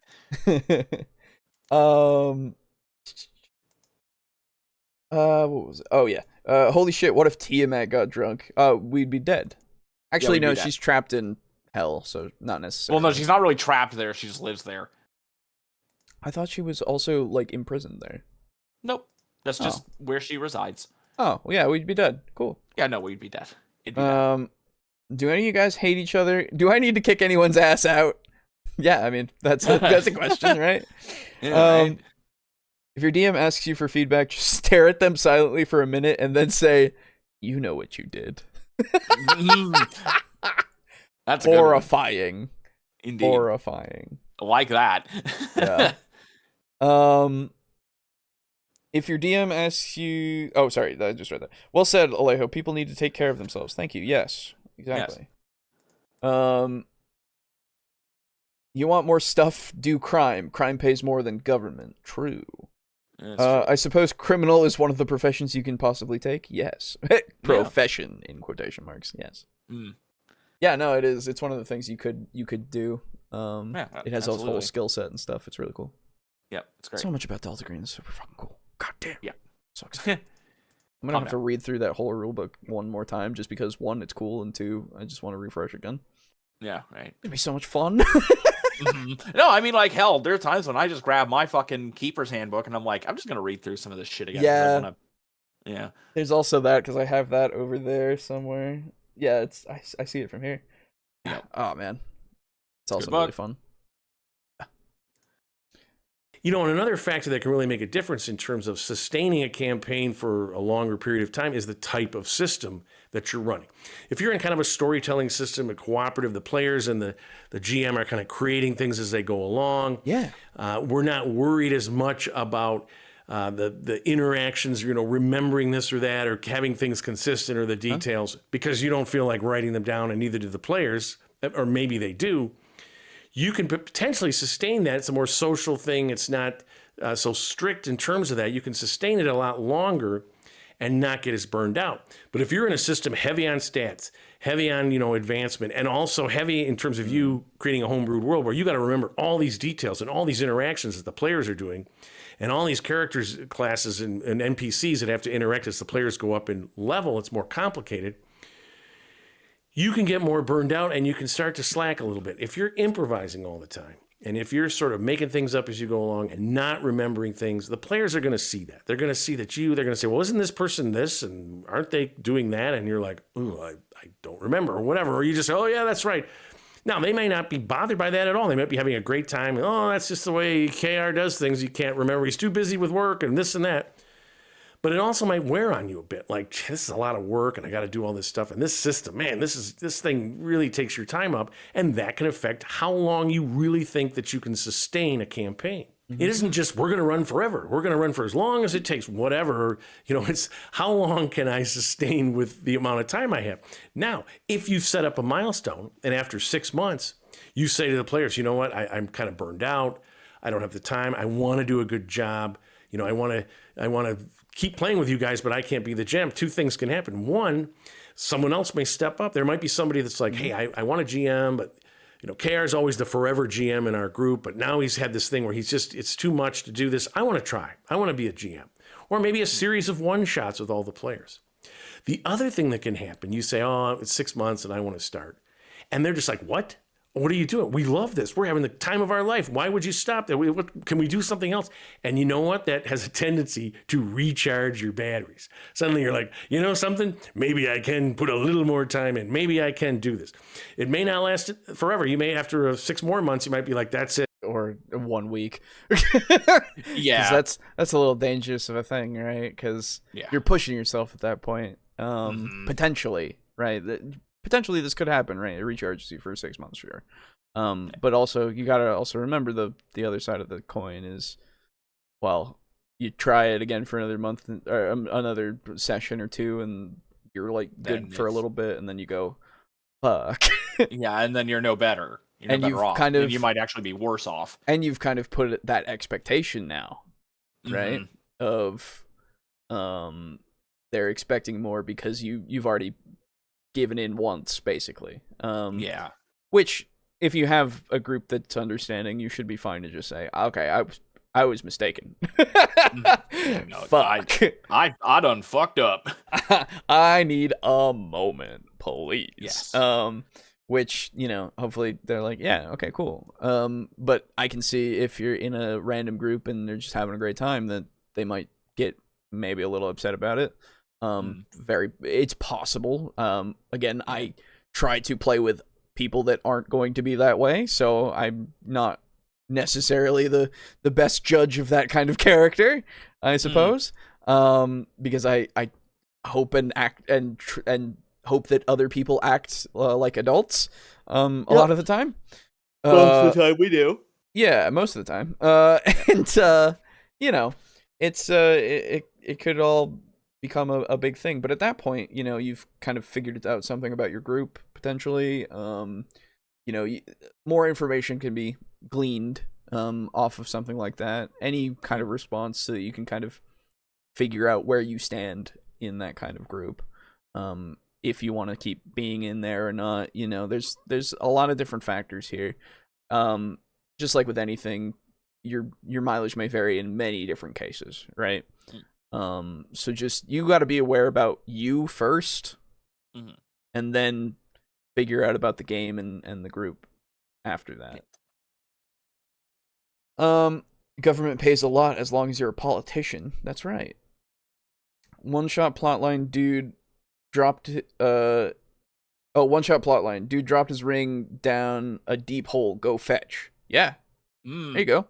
Yeah, I mean, hell, you wind up in a sewer and then there's shit down there. Yeah, absolutely. Anything could be an idea for anything. Oh, there are also big monsters in the hole. Good luck. Yeah, there you go. Yeah, exactly. Easy. Or you put a deck of many things in a game and watch it delve into chaos and implode on its own. Yeah, that's true. Yeah, that's the other thing is, and he said it before, there might be a point that like a big thing happens and it just kind of shakes the world to its foundation or whatever, or changes the world in such a way that that feels like a good endpoint, right? Like that's a natural conclusion that you can kind of go to of like, oh, you failed. Nice. Right? And like, I think that another way that you can kind of combat these bouts of burnout with like big long year spanning campaigns and such is to potentially run them in such a way that it's still a sandbox, sure, but it's like more adventure based, right? Each kind of thing that you could do is, if they go to this one place, it is its own adventure, right? So you have like these mini arcs or maybe major arcs that just, you have like a bit in between every now and then that connects everything, of like downtime or something, right? However you want to do it. But you have things that are shorter as a story inside of your grand story, essentially. Maybe you don't have that grand story yet, but you can kind of connect all these little events that they've done into a grander narrative, right? Something like that. And then you're focusing on a smaller scale, which then you can build off of to create that bigger scale and kind of give yourself those building blocks instead of going from a big scale initially, potentially. It could help, could be more stressful. I don't know, but it's there, potential. Yeah. Your frog gets loose and jumps down a hole where you find a tank and have to fight a bunch of mutants. Well, first, I wouldn't have a frog, so you're done. So you're talking about Master Blaster. True. Or Blaster Master, whichever one it was. Yeah. That's right. Get a few D120s and put monster page numbers on each of them to see what's in the hole. I call it the hole of doom. There you go. Yeah. Yeah. Why not? No matter what you guys say, I can't keep doing this, but you'd be surprised how much positive, reinforcement can help you over those periods where you just feel like, I just can't keep doing this anymore. And the final thing I'll talk about in terms of how long a campaign goes is the leveling. What's the progression rate that your players are having? Because if you're in a system, a sort of traditional, let's say 5e system, the first levels come pretty quickly. Then if you're running on experience points and whatnot, this can really slow down when they get to 7th, 8th, and up. And you may decide, well, I'm going to do milestones at that point. And you may say, well, every 4 sessions they go up a level no matter what. Well, if you look, if every 4 sessions, that's a little bit under 2 years, they're going to be 20th level. So, that's going to pretty much end the campaign, right? Now, I give out points. I don't do milestones, but I give out points for role-playing and situations and this and that. But still, when you get to 8th, 9th, or 11th, and 12th, that can take a long time, right? I'm not just going to say after 3 sessions, okay, you're 13th. Okay, you're 14th. This is not how I run. Well, you can have players that really get tired. I've been 11th level for 3 months. I'm not into it. I want to be 12th level. Or I just want to run a new character. And I might say, okay, that is absolutely something that I have done because sometimes you just get so sick of it. Yeah, you just get sick of being the same character because because we like making characters. Yeah. And when you play a character for God knows how long, I'm honestly surprised you and Aiden have stayed as Mez and Boris for the whole time. But Brogan's gone through 3 different characters so far. Yeah, he does that. Yeah. yeah, he does. But it's not a problem. No, I know. But yeah, no, I really just enjoy Mez. I think I'm more tied to Mez's personality than I am to him as a entity, whatever the fuck, like as a class, I guess. Yeah. That's just the cherry on top. The things that I can do like that. I think that's just that exception there, because plus, not for nothing, dude. I like the game that you've been running. Thank you. So it's not that I felt bored because of my level or anything, because that doesn't matter in the grand scheme of the game that we've been playing, right? Yeah, because I tried to keep the game very interesting for everybody. Yeah.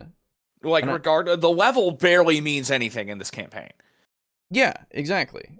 That's my entire feeling for it. It's more about what we're doing rather than what we can do, I guess. Yeah. The level just lets us get to that point. You've had goofy shit. You've had scary shit. You've had heartwarming shit. You've had heartbreaking shit. You've had cool shit. It's really been everything. Yeah. I've tried to make it as much as everything as I could. Yeah, exactly. And I think it's been going really well. Yeah. I just wish I could fucking play it so I could stop running it. Hey man, you've stopped running it for a while now. I know, but no, I know. In the back of my mind, it's like I'm still running this campaign. Yeah, no, I understand entirely. I do. Because man, I just want to play Cyberpunk. Man, I have I have 4 different ideas for Cyberpunk-esque characters. Man, that is fair. Yeah. So, but yeah, I think I don't know. I just really like Mez, and I think Mez and Boris as the pair really works well together. Yeah, you're able to bounce off of each other really well. Yeah, and we kind of designed it that way, to be fair. Yeah. So, yeah, it just wouldn't be the same, I guess, if Mez or Boris left. Or if they died. Yeah, which could happen. Very possible. Yeah, it could happen. It'll Very suck possible. if it does, but it could. Yeah, and which, again, I've made my peace with that. It would change a lot of things that were going to happen in the future, but it might happen. Yeah, it might happen, especially in the next session. Yeah, and we'll see. We'll see if it does, because if it does, like I said in the thing, it would be fitting, honestly. Yeah, it would be a fitting moment, Mm-hmm. and it'll be a great fucking moment. Mm-hmm. Yeah, absolutely. The Mez will never die, right, Alejo? Sad face. Yeah. Well, the funny thing is that, like, if you don't die in this fight, and you just don't die in the campaign, there's a good chance he just might not ever die. Oh yeah, no, absolutely. That's what's funny about them being devils. Yeah, absolutely. He might just be there forever, literally. Yeah. Yeah, so, literally, he might be around forever. And he's been doing his little deals and stuff, and you might have followers forever. Like, yeah. No, followers, quote unquote. Well, you know. Oh yeah, no. They still give him power in some way. Yeah, but I mean, they don't have the soul. They're followers because of that. Yeah. Oh, I know. What I'm saying is they have powers and they are followers, but only because, you know. And so now they don't have a soul. So now they don't really have a choice whether to follow or to not. They have to. That's right. They're followers. Uh-huh. What a bastard. They consented. Look at this little fucking bastard. That's right. Over here. He's a little shit. And I love him so. Indeed. Me too. I've tended to trade characters in and out. I usually prefer to put them on a bus instead of killing them off, though. Yeah, that's fair. Yeah, that's absolutely fair. That's a better way to do it. Yeah, I think honestly, if you ever, like, there's no shame in retiring your character early. Yeah. Like, nothing at all. Like, I 100% understand. I've had that happen with a couple of characters before, of like, yeah, I just don't want to play this guy anymore because he just doesn't. I thought I would have more fun with him, but it's just not. It's not having fun. So I'd rather play somebody else that I have an interesting idea with, right? And I think that's good for. It's something you can work with in just about anything. It just takes a little work on the DM's part to reintroduce a new character / the players have their part of like trying to get them to fit in to the best of their degree, because I don't want them to necessarily like metagame it, right? To be like, oh yeah, we need to have, because I was listening to a Delta Green podcast the other day. What? No. I've been listening to a lot of them recently just because it's really fun to me. Yeah. And one of the characters did die. And they were near the end of the scenario even. Oh, rough. Which is interesting. They encountered the thing in the game. So like the thing? Like whatever the monster, right? Okay. Whatever it was that was, you know, doing the things in this. They found scenario. The monster. Yeah. So, it made logical sense to me that somebody might die in that instance, and that is near the end of that whole adventure. So like, absolutely fine. If there's still more to it, you bring another character in, sure. But like, they're not going to do too much, which is something that you as a player need to make peace with, right? But the other characters need to also understand as well, or the other players need to understand it as well. But like, they had to introduce this character into their group, and he did so in a way that he had kind of set up before a little bit, and it tied in well. But because it's Delta Green, you don't necessarily trust the random guy who comes in, right? Fair enough. Which, absolutely a fair enough thing. They did a little bit of a metagamey thing of like not killing him immediately, right? Which is totally fine, because you can get information out of somebody, so it makes at least logical sense that it wouldn't be something that they just don't do immediately. Yeah. And plus, they're supposed to be the good guys, so they would. Well, probably... when you're sent to cover something up and they've seen something already, usually you just take them the fuck out, potentially. Yeah, but again, you're still kind of supposed to be the good guys. Hilarious thoughts. What? That you're a good you're a good guy. Necessarily. Well, no, I mean, like, you're not supposed to be a wanton murderer. You're not really supposed to be, because that's what the sanity system is for. You know, if you start going around murdering people, you start losing sanity. Oh, sure, I suppose. Yeah, I guess like, in that respect. Sure. Yeah, in Call of Cthulhu, you are strictly speaking playing the heroes. You can't actually play as the cultists who are summoning the bad guy. I see what you're saying. Yes. You can be an ex-cultist. Yes. Yeah, and even though you might be a criminal, you are technically supposed to be the good guy. Yes. In a good guy. In a grand sense, you are not necessarily you are not an evil person. Absolutely. Yes, and so outright killing them would kind of be out of character unless they were actually like, holy shit, I'm gonna report you to the, you know. Which is why why I gave they've seen the thing that they are trying to cover up, and there's not a real good way necessarily to get them to not tell people about it, because it's something that is very much a thing.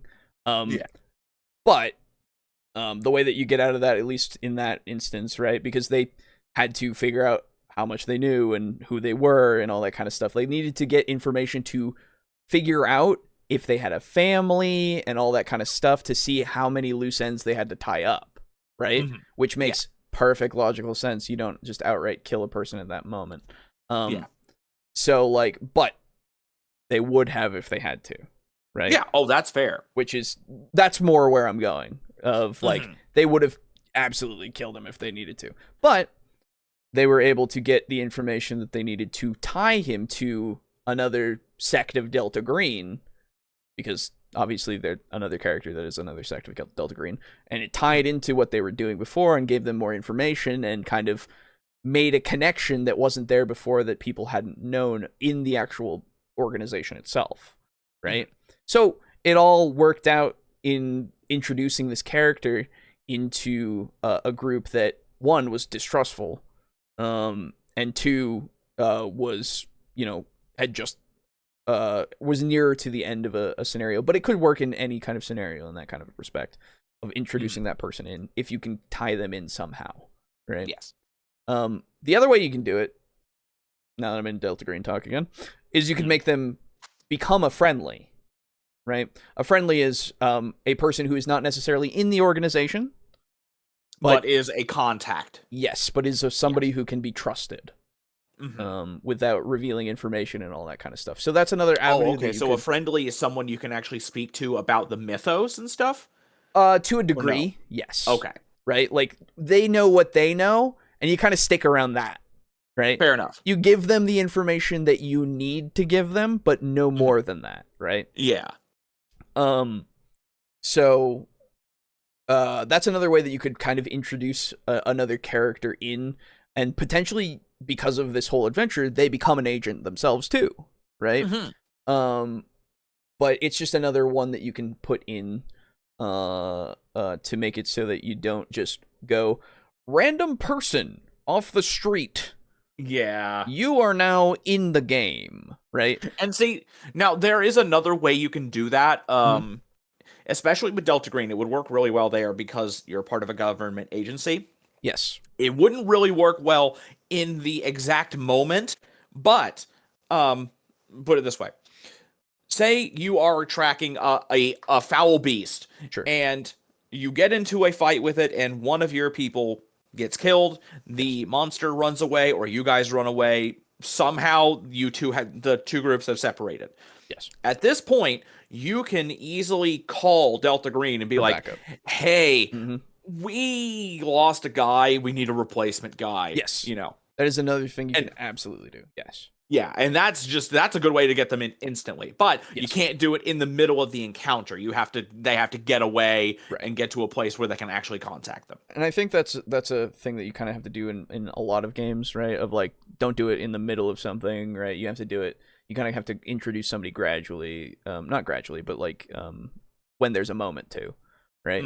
Because we've all done it. We've all seen it. You're in a D&D game, and then it's just somebody's kind of coming in, and then it's like, oh, so they kind of just, they're there.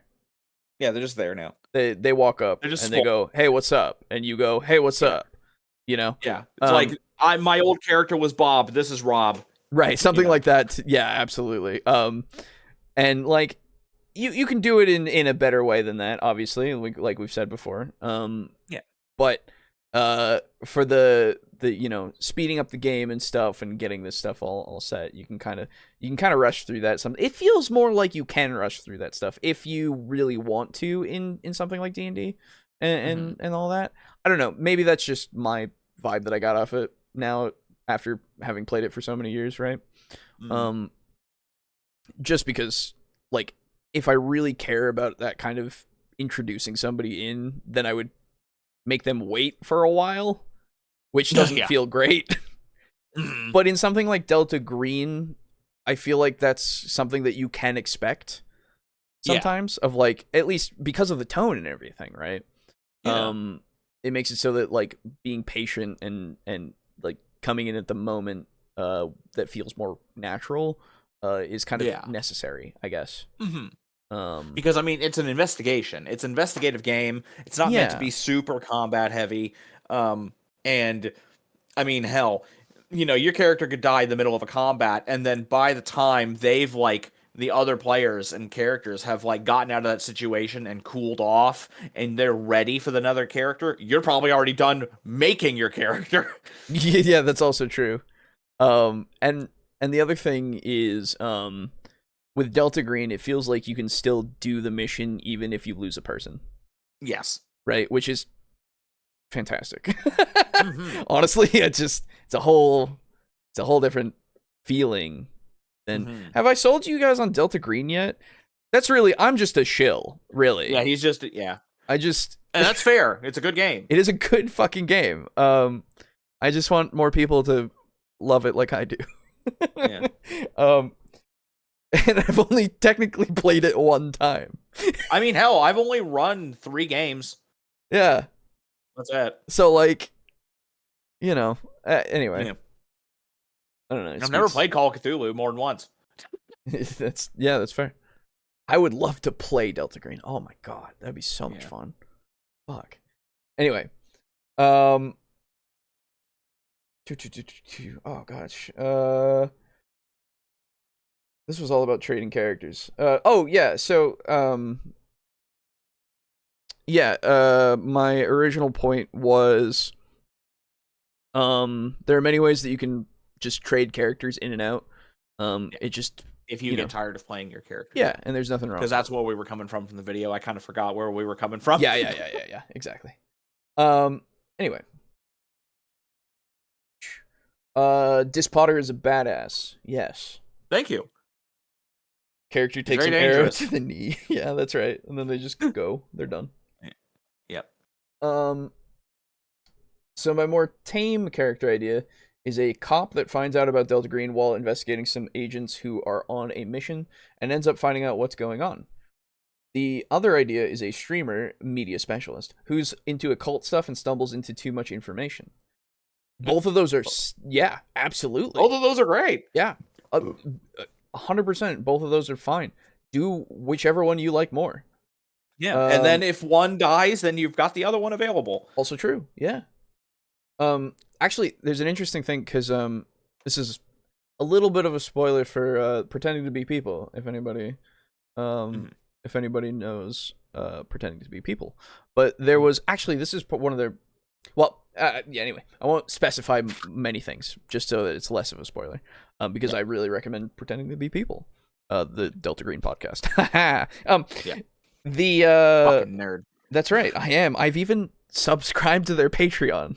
Because oh my god, honestly, they're one of fucking simp. That's right. They're honestly worth my time and money. I really do endorse them. If you guys subscribe to our Patreon, you're not a simp. Just want to make that clear. Right. Make that absolutely clear. Yeah. But one of the characters that was made for their Delta Green game was his concept was that basically he was into that kind of stuff. He was into all that occult stuff and all that. And so he came to a location because he figured it out to like, this was something that was going to be happening. And basically, he had never heard of Delta Green ever before. And the way that Delta Green works, they don't necessarily have records on every single person that's a part of their a part of Delta Green? Yeah, a part of their operation. And so he just kind of became a part of it because he inserted himself in and is just now working with them. That's hilarious. Which is it's fantastic as an idea. I love it. Of just That's hilarious. Someone who just figures it out and just acts like he belongs. And everybody's like, well, we need the help, and they don't question it because he's helping. So like, and he knows about all this stuff, and he was on missions, so like, why would they question it? He's a part of the system, yeah. Somebody tracking down hideous monsters for hideous people. is hideous. Yeah, exactly. Somebody literally just goes like, "Oh, we just lost a file somewhere. He's part of our group. Fuck it. Okay. Yeah. Yeah, I love that. It really gives me Payday Pager vibes. Holy shit. Yeah, 100%. It's great. So like stuff like Tell that. me he was Japanese. Speaking a whole other language. That's right. Understand him. Yeah, exactly. So like any concept that you come up with for a character that joins Delta Green or my Project Astatine version of Delta Green, like I will run with it because anything can work. Honestly, it's fantastic as like it's really good. A whole thing. Anyway, on the subject of switching characters out, it's usually not so much that I don't like playing them as much as expected, but more that they've had their run and I want to do something new. Oh yeah, that's the other thing, right? Yeah. Literally, we were talking about it. I don't know if we recorded it when we were talking about it, but in Astatine, Brogan's character, he said that his character probably would never join another Delta Green mission or another Astatine mission ever again. Yeah, because he just did not. He was scarred. He had a bad time. Scarred for literally and figuratively, scarred for life. I was the only one who came out okay. Yes, you were the only one. Yeah, the other two nearly died, and then we had watermelon around a fire at the end. That's right. So, but like, wasn't actually. I drew watermelon and pizza, I think. Yes, but... I know. Yeah, you drew just a bunch of stuff. So like, if you just want to do it for that reason too, it's like, yeah, absolutely. They've had their time. It's done. Yeah. And that's another extremely valid reason. The feds claiming they're good guys sounds sus to me. Fair. You might be in the mafia, but you're not a cultist. There are standards. Yes, exactly, Steely. It sounds like this conversation is moving into the area of that first character idea up there. Sure, yeah, if you want to. Absolutely, do it. You reminded me of that other concept, so I had to share it because it was fucking brilliant to me. Because I never even thought about that because it makes total sense with the way the organization is in Delta Green and what I have maintained from that original Delta Greenness to Astatine of like it's fractured, but it is working towards the same goal, you know. Yeah. And they're not going to necessarily have records of everyone. I would trust the mafia. Fair. The mafia has rules, at least. That is true. Yeah. I now have the idea of the new character being introduced by swinging in on a vine and leaping into battle with a Xena battle cry for D&D. Fair enough. Hell yeah. There you go. Do it. Random barbarian just flying in. Yeah, absolutely. I know enough about Delta Green to where it's not for me. That's fair, August. Absolutely fair. Yeah. Yeah. Steely says it sounds amazing. Hell yeah. Right. It is. Look into it. Legitimately look into it. I get you. I was shilling Mork Borg for months to my friends after playing a couple of games of it. Oh, hell yeah. Play Mork Borg, everyone. It's awesome. There you go. I have rambled. Yeah, you're good. Alejo's love and wanting to play Delta Green as a player is how I feel with Ravenloft. Slaps his golden table. This is not because I'm a simp. It's an investment to the pizza fund. Thank you, Mog. Oh my god, yeah. Appreciate you, Mog. We never buy ourselves pizza, though. Yeah, we know. We don't. We've drawn pizza. That's happened, but... Now I'm thinking about that picture of the fox running along with a pack of hunting dogs. Yeah, exactly. There you go. I am also one of you, I promise. Best podcast ever. Oh, thanks. Thank you. This has been kind of a what do you mean? It's been very rambly. Yeah. Yeah. To be fair, we might just do this one video because it's already almost been 3.5 hours. So yeah. Time for bed. Good night, all. Great stream. Thanks, Steely. Yes. Thank you. Have a good night. All right, let's finish this video out at least. Yeah. See how we're feeling. Take a moment, you know, a milestone, if you will. Yelling.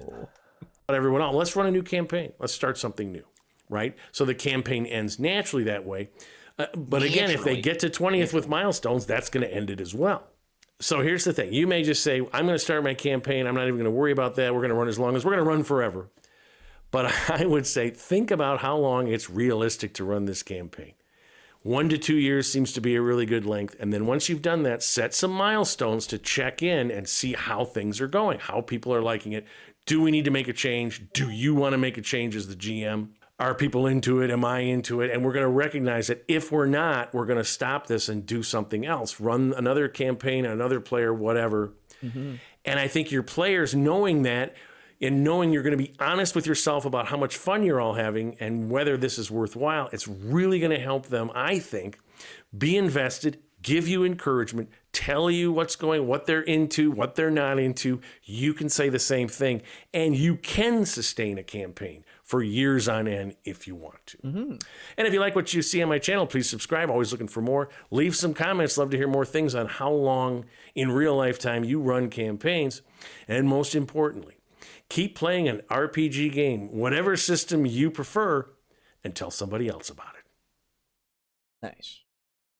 Yeah, I think the most important thing, I mean, it's obvious, but it is important to just be honest with your group about, everything up front of like, yeah, I'm gonna run this game like this. If you're gonna do what he suggested of like the, having set times to like assess, you gotta make sure that you tell them about it. You gotta make sure that you tell them about, the stuff that you're gonna do that's actually important to them, right? Mm-hmm. Especially if it's gonna affect them a lot. Same night, peeps. Good night, Mug. Good night. But yeah, honestly, just it's a good video. Yeah, like no real contentions at all, honestly. No, not at all, really. It's just one of those things of, as he just went over a bunch of different points of, running sessions long term, or at least setting limits for yourself and such. Which, the idea of setting a limit is a little foreign to me, because I just think either it's going to be done when we're done, or it's done when like the module is over, or all those kinds of the things. So like for me personally, for like a sandbox thing, I would probably go for, I don't know, until everyone's had like a good resolution for their character, I think. Yeah, it's not really, his ideas of setting limits are good for people who don't have a dedicated group, or they don't really know each other well enough. But since we've known each other for so damn long, we know that what we run, everybody will enjoy. Yeah, exactly. So yeah, I think all this stuff will work well if you're like feeling things out. Mm-hmm. Absolutely. And once you find that more dedicated group that you can, invest more time and stuff into, then you'll know more so of like, you'll be able to feel it more, I guess. You'll be able to feel out more of like when things should end, how the characters are gonna go with their kind of stuff and all of that for a sandbox specifically, since that's what we were talking about. And it's all to do with like your experience with running things as well, right? Like you might have never run a sandbox before, and when you try it, you might find that maybe you don't like it as much, or maybe you're I don't know, you're just unfamiliar with a lot of things about it, and you're just learning as you go. But as long as your group is cool with that, which why wouldn't they be? If they're sane. Then you should be fine. Yeah. So, yeah. And obviously, ultimately, taking care of yourself is very important. Do that.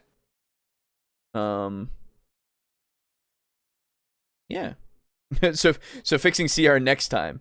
Yeah, honestly, I'm thinking so. Because I think that one is a little longer. If I remember right. Let me go look really quick, just to just to assess how long we would be here for that one too, because it is nearly 1 a.m. now. Oh man.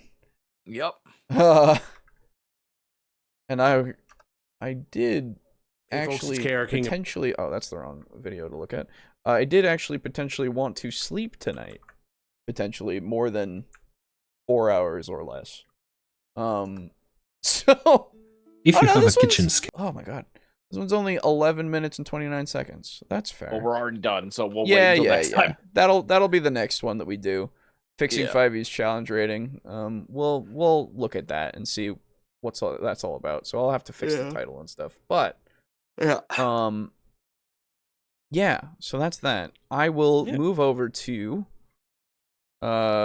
comments, and then we'll do all the shill stuff, and then we'll be done. Okay.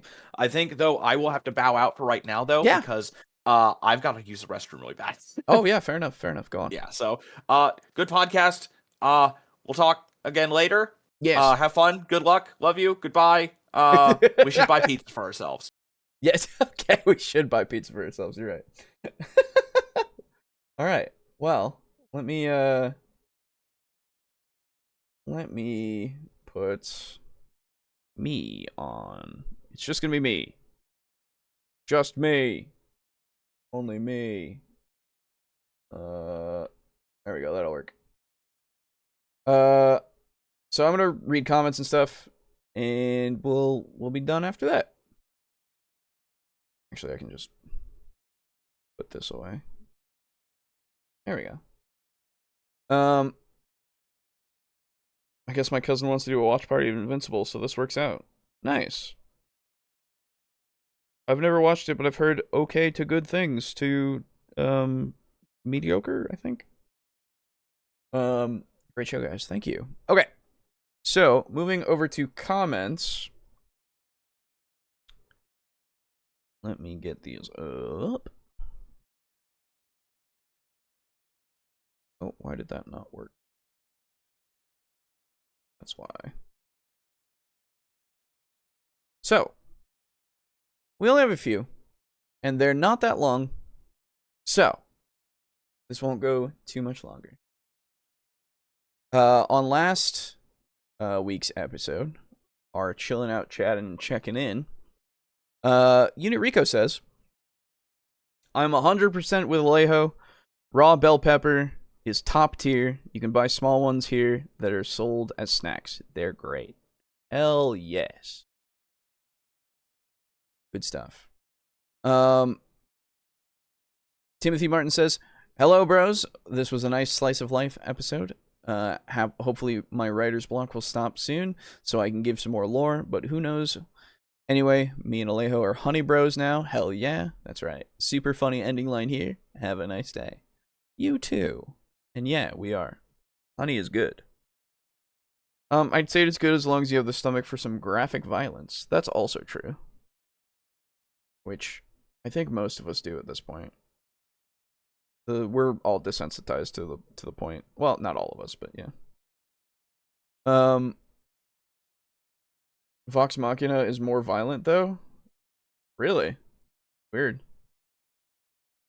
I've not watched it, and I really don't have any interest in it, so I've never looked into it at all. But, I mean, it makes sense considering what it's based off, so fair enough. Lux, excuse me, actually has a shorter comment today for this one, saying, I'm a bit stuck for a comment, and I didn't even make any progress on the world building this week, but I did watch a lot of King of the Hill. We were talking about that, weren't we? No, yeah, we weren't on the stream, but Broken brought it up the other day when we were hanging out. We were playing EDF5, and he was telling us about stuff that he was watching, and King of the Hill apparently really holds up, and he said that I would really like it, and I said I probably would, so I should get into watching it, honestly. Someday.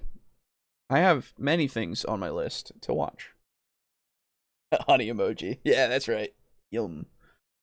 Anyway, King of the Hill. What a weird coincidence. So I'll just complete the 5 favorite fruits list.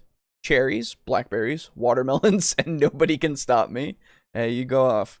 Grapes, which taste too good not list, no matter how bad for you they might be. Fair enough.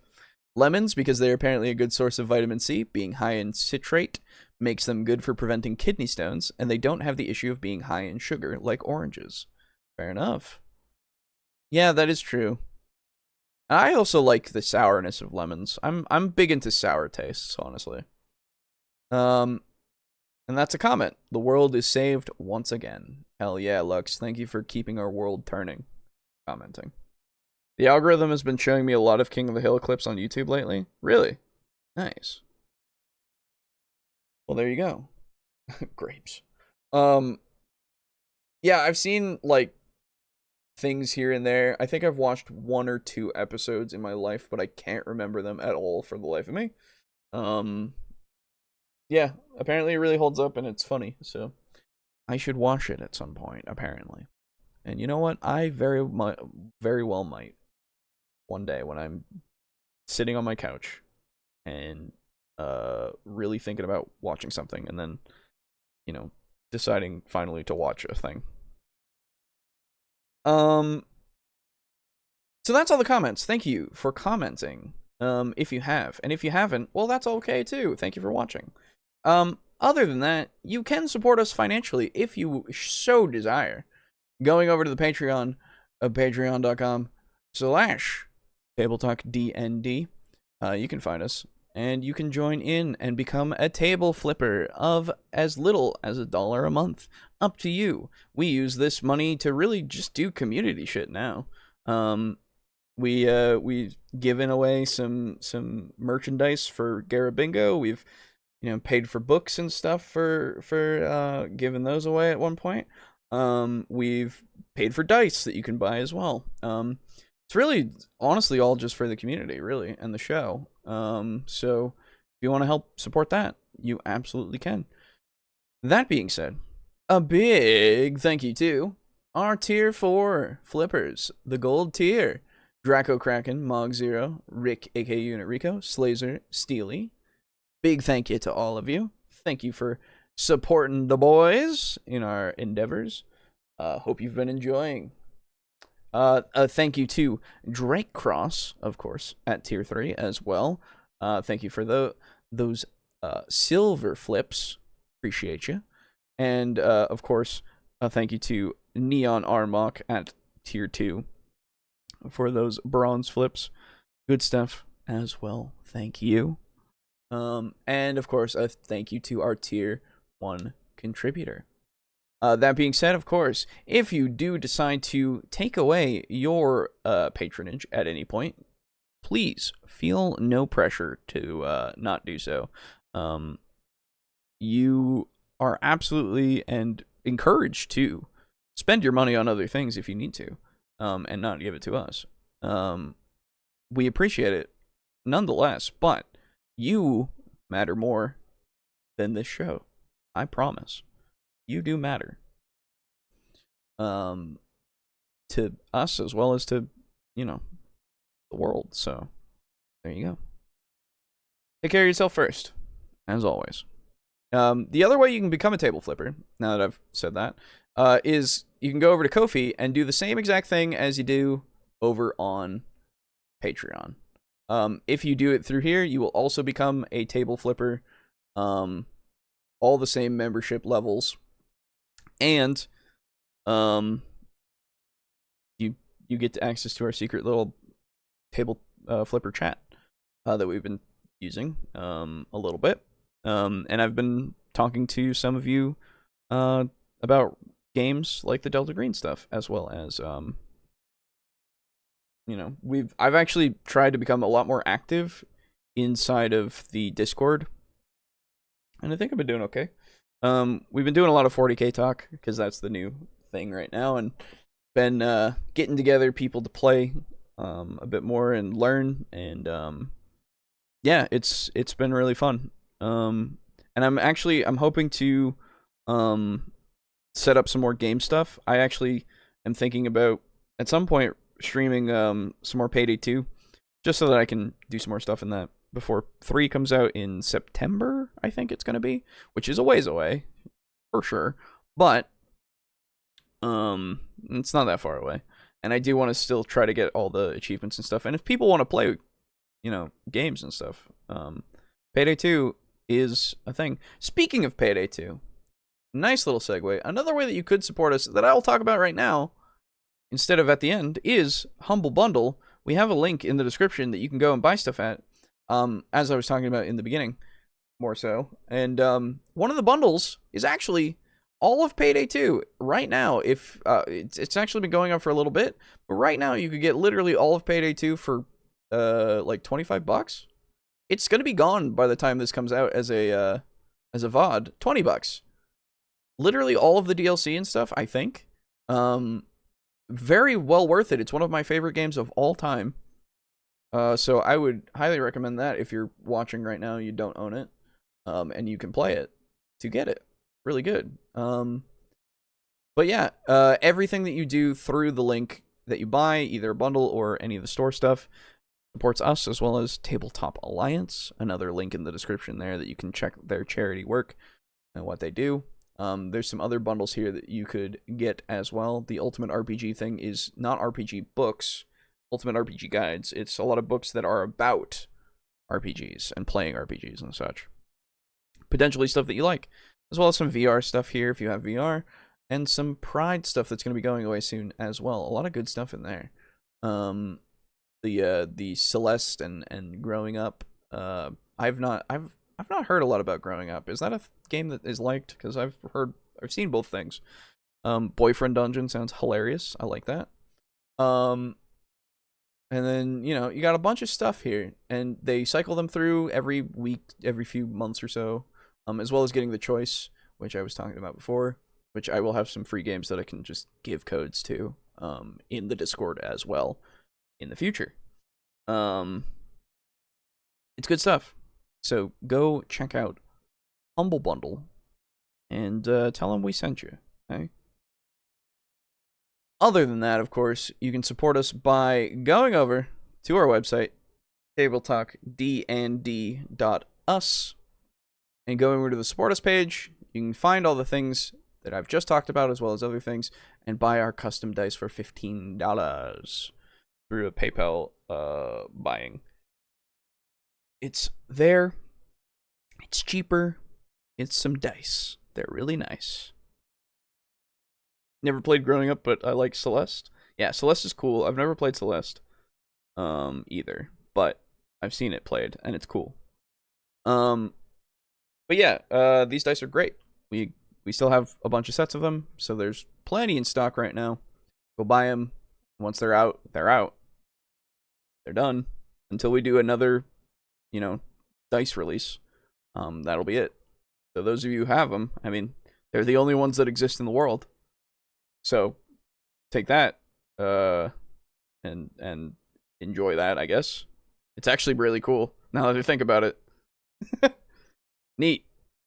Anyway, other than that, the final way that you can support us is going over to TeePublic and buying our old logo / current logo, because we still use it, on a shirt or whatever else. It's good stuff. You can tell that I'm getting really tired, can't you? But yeah, help give us some monies with getting stuff through that as well if you want to. If you don't, totally fine, totally cool. All right. The final thing that I'll say, first off, is thank you all for being here, hanging out with us. I know we talked about 40K for like an hour or so, instead of getting to the video, but I hope that you're okay with that, because it was stuff that, I don't know, we just want to talk about sometimes. It's relevant to right now, and got to talk about what's on our mind. I mean, what are you gonna do otherwise, right? Talk about the videos? Hilarious. Why would we do that? But regardless, yeah. Thank you for enduring our nerdiness in the beginning, and if you enjoyed it, tell people about our show. If you think they would like it, even if you think they wouldn't like it, just drum up that interest. because we are over 666 subscribers now, which is pretty cool. We could get to like more though, you know. It'd be neat if you want to. If you don't, then fair enough. But it's, I mean, the more people we have in our audience, the more opinions and such that we can bounce off of, right? More stuff we can talk about with people in chat. So it becomes more of a community at that point too. It'd be great. I mean, not that we don't have a community now. That's not what I'm saying. What I'm saying is it would be bigger and we could have a lot more people to talk to and talk with, right? Which is always cool when we're talking about stuff that's a lot of opinionated talk, right? Celeste is the name of the mountain. The character's name is Madeline. Everyone needs to know that. I didn't know that. Cool. 40K was the first video. Basically, yeah. Basically. We didn't show anything off about the data sheets and stuff, but yeah, basically it was. I'll retitle everything as such. I'll just put like a big like a something that was a Tyranid coming in, like just taking up the spot where things were talked about. But yeah. Other than that, not much else. Do the YouTube things, like, comment, and subscribe. And tune in soon for more stuff. The next 40K stream is gonna be on Thursday. After like 4 p.m. with me and Draco Kraken, and I'm gonna be completely wiped off at the table, which is gonna be super fun. Hopefully. No, it'll be fun regardless. I always like playing, even if I lose. And what else in the future? Oh, we're gonna play System Shock again soon. That's gonna be the next digital distraction stream, just to play more of that, because that's always fun. That'll probably be more towards the weekend. Those of you who are gonna be part of the Project Astatine Delta Green thing, get excited, because that's coming up this weekend. Really fun. Madeline, I always misspelled that. That's fair. I have to write down names and stuff. And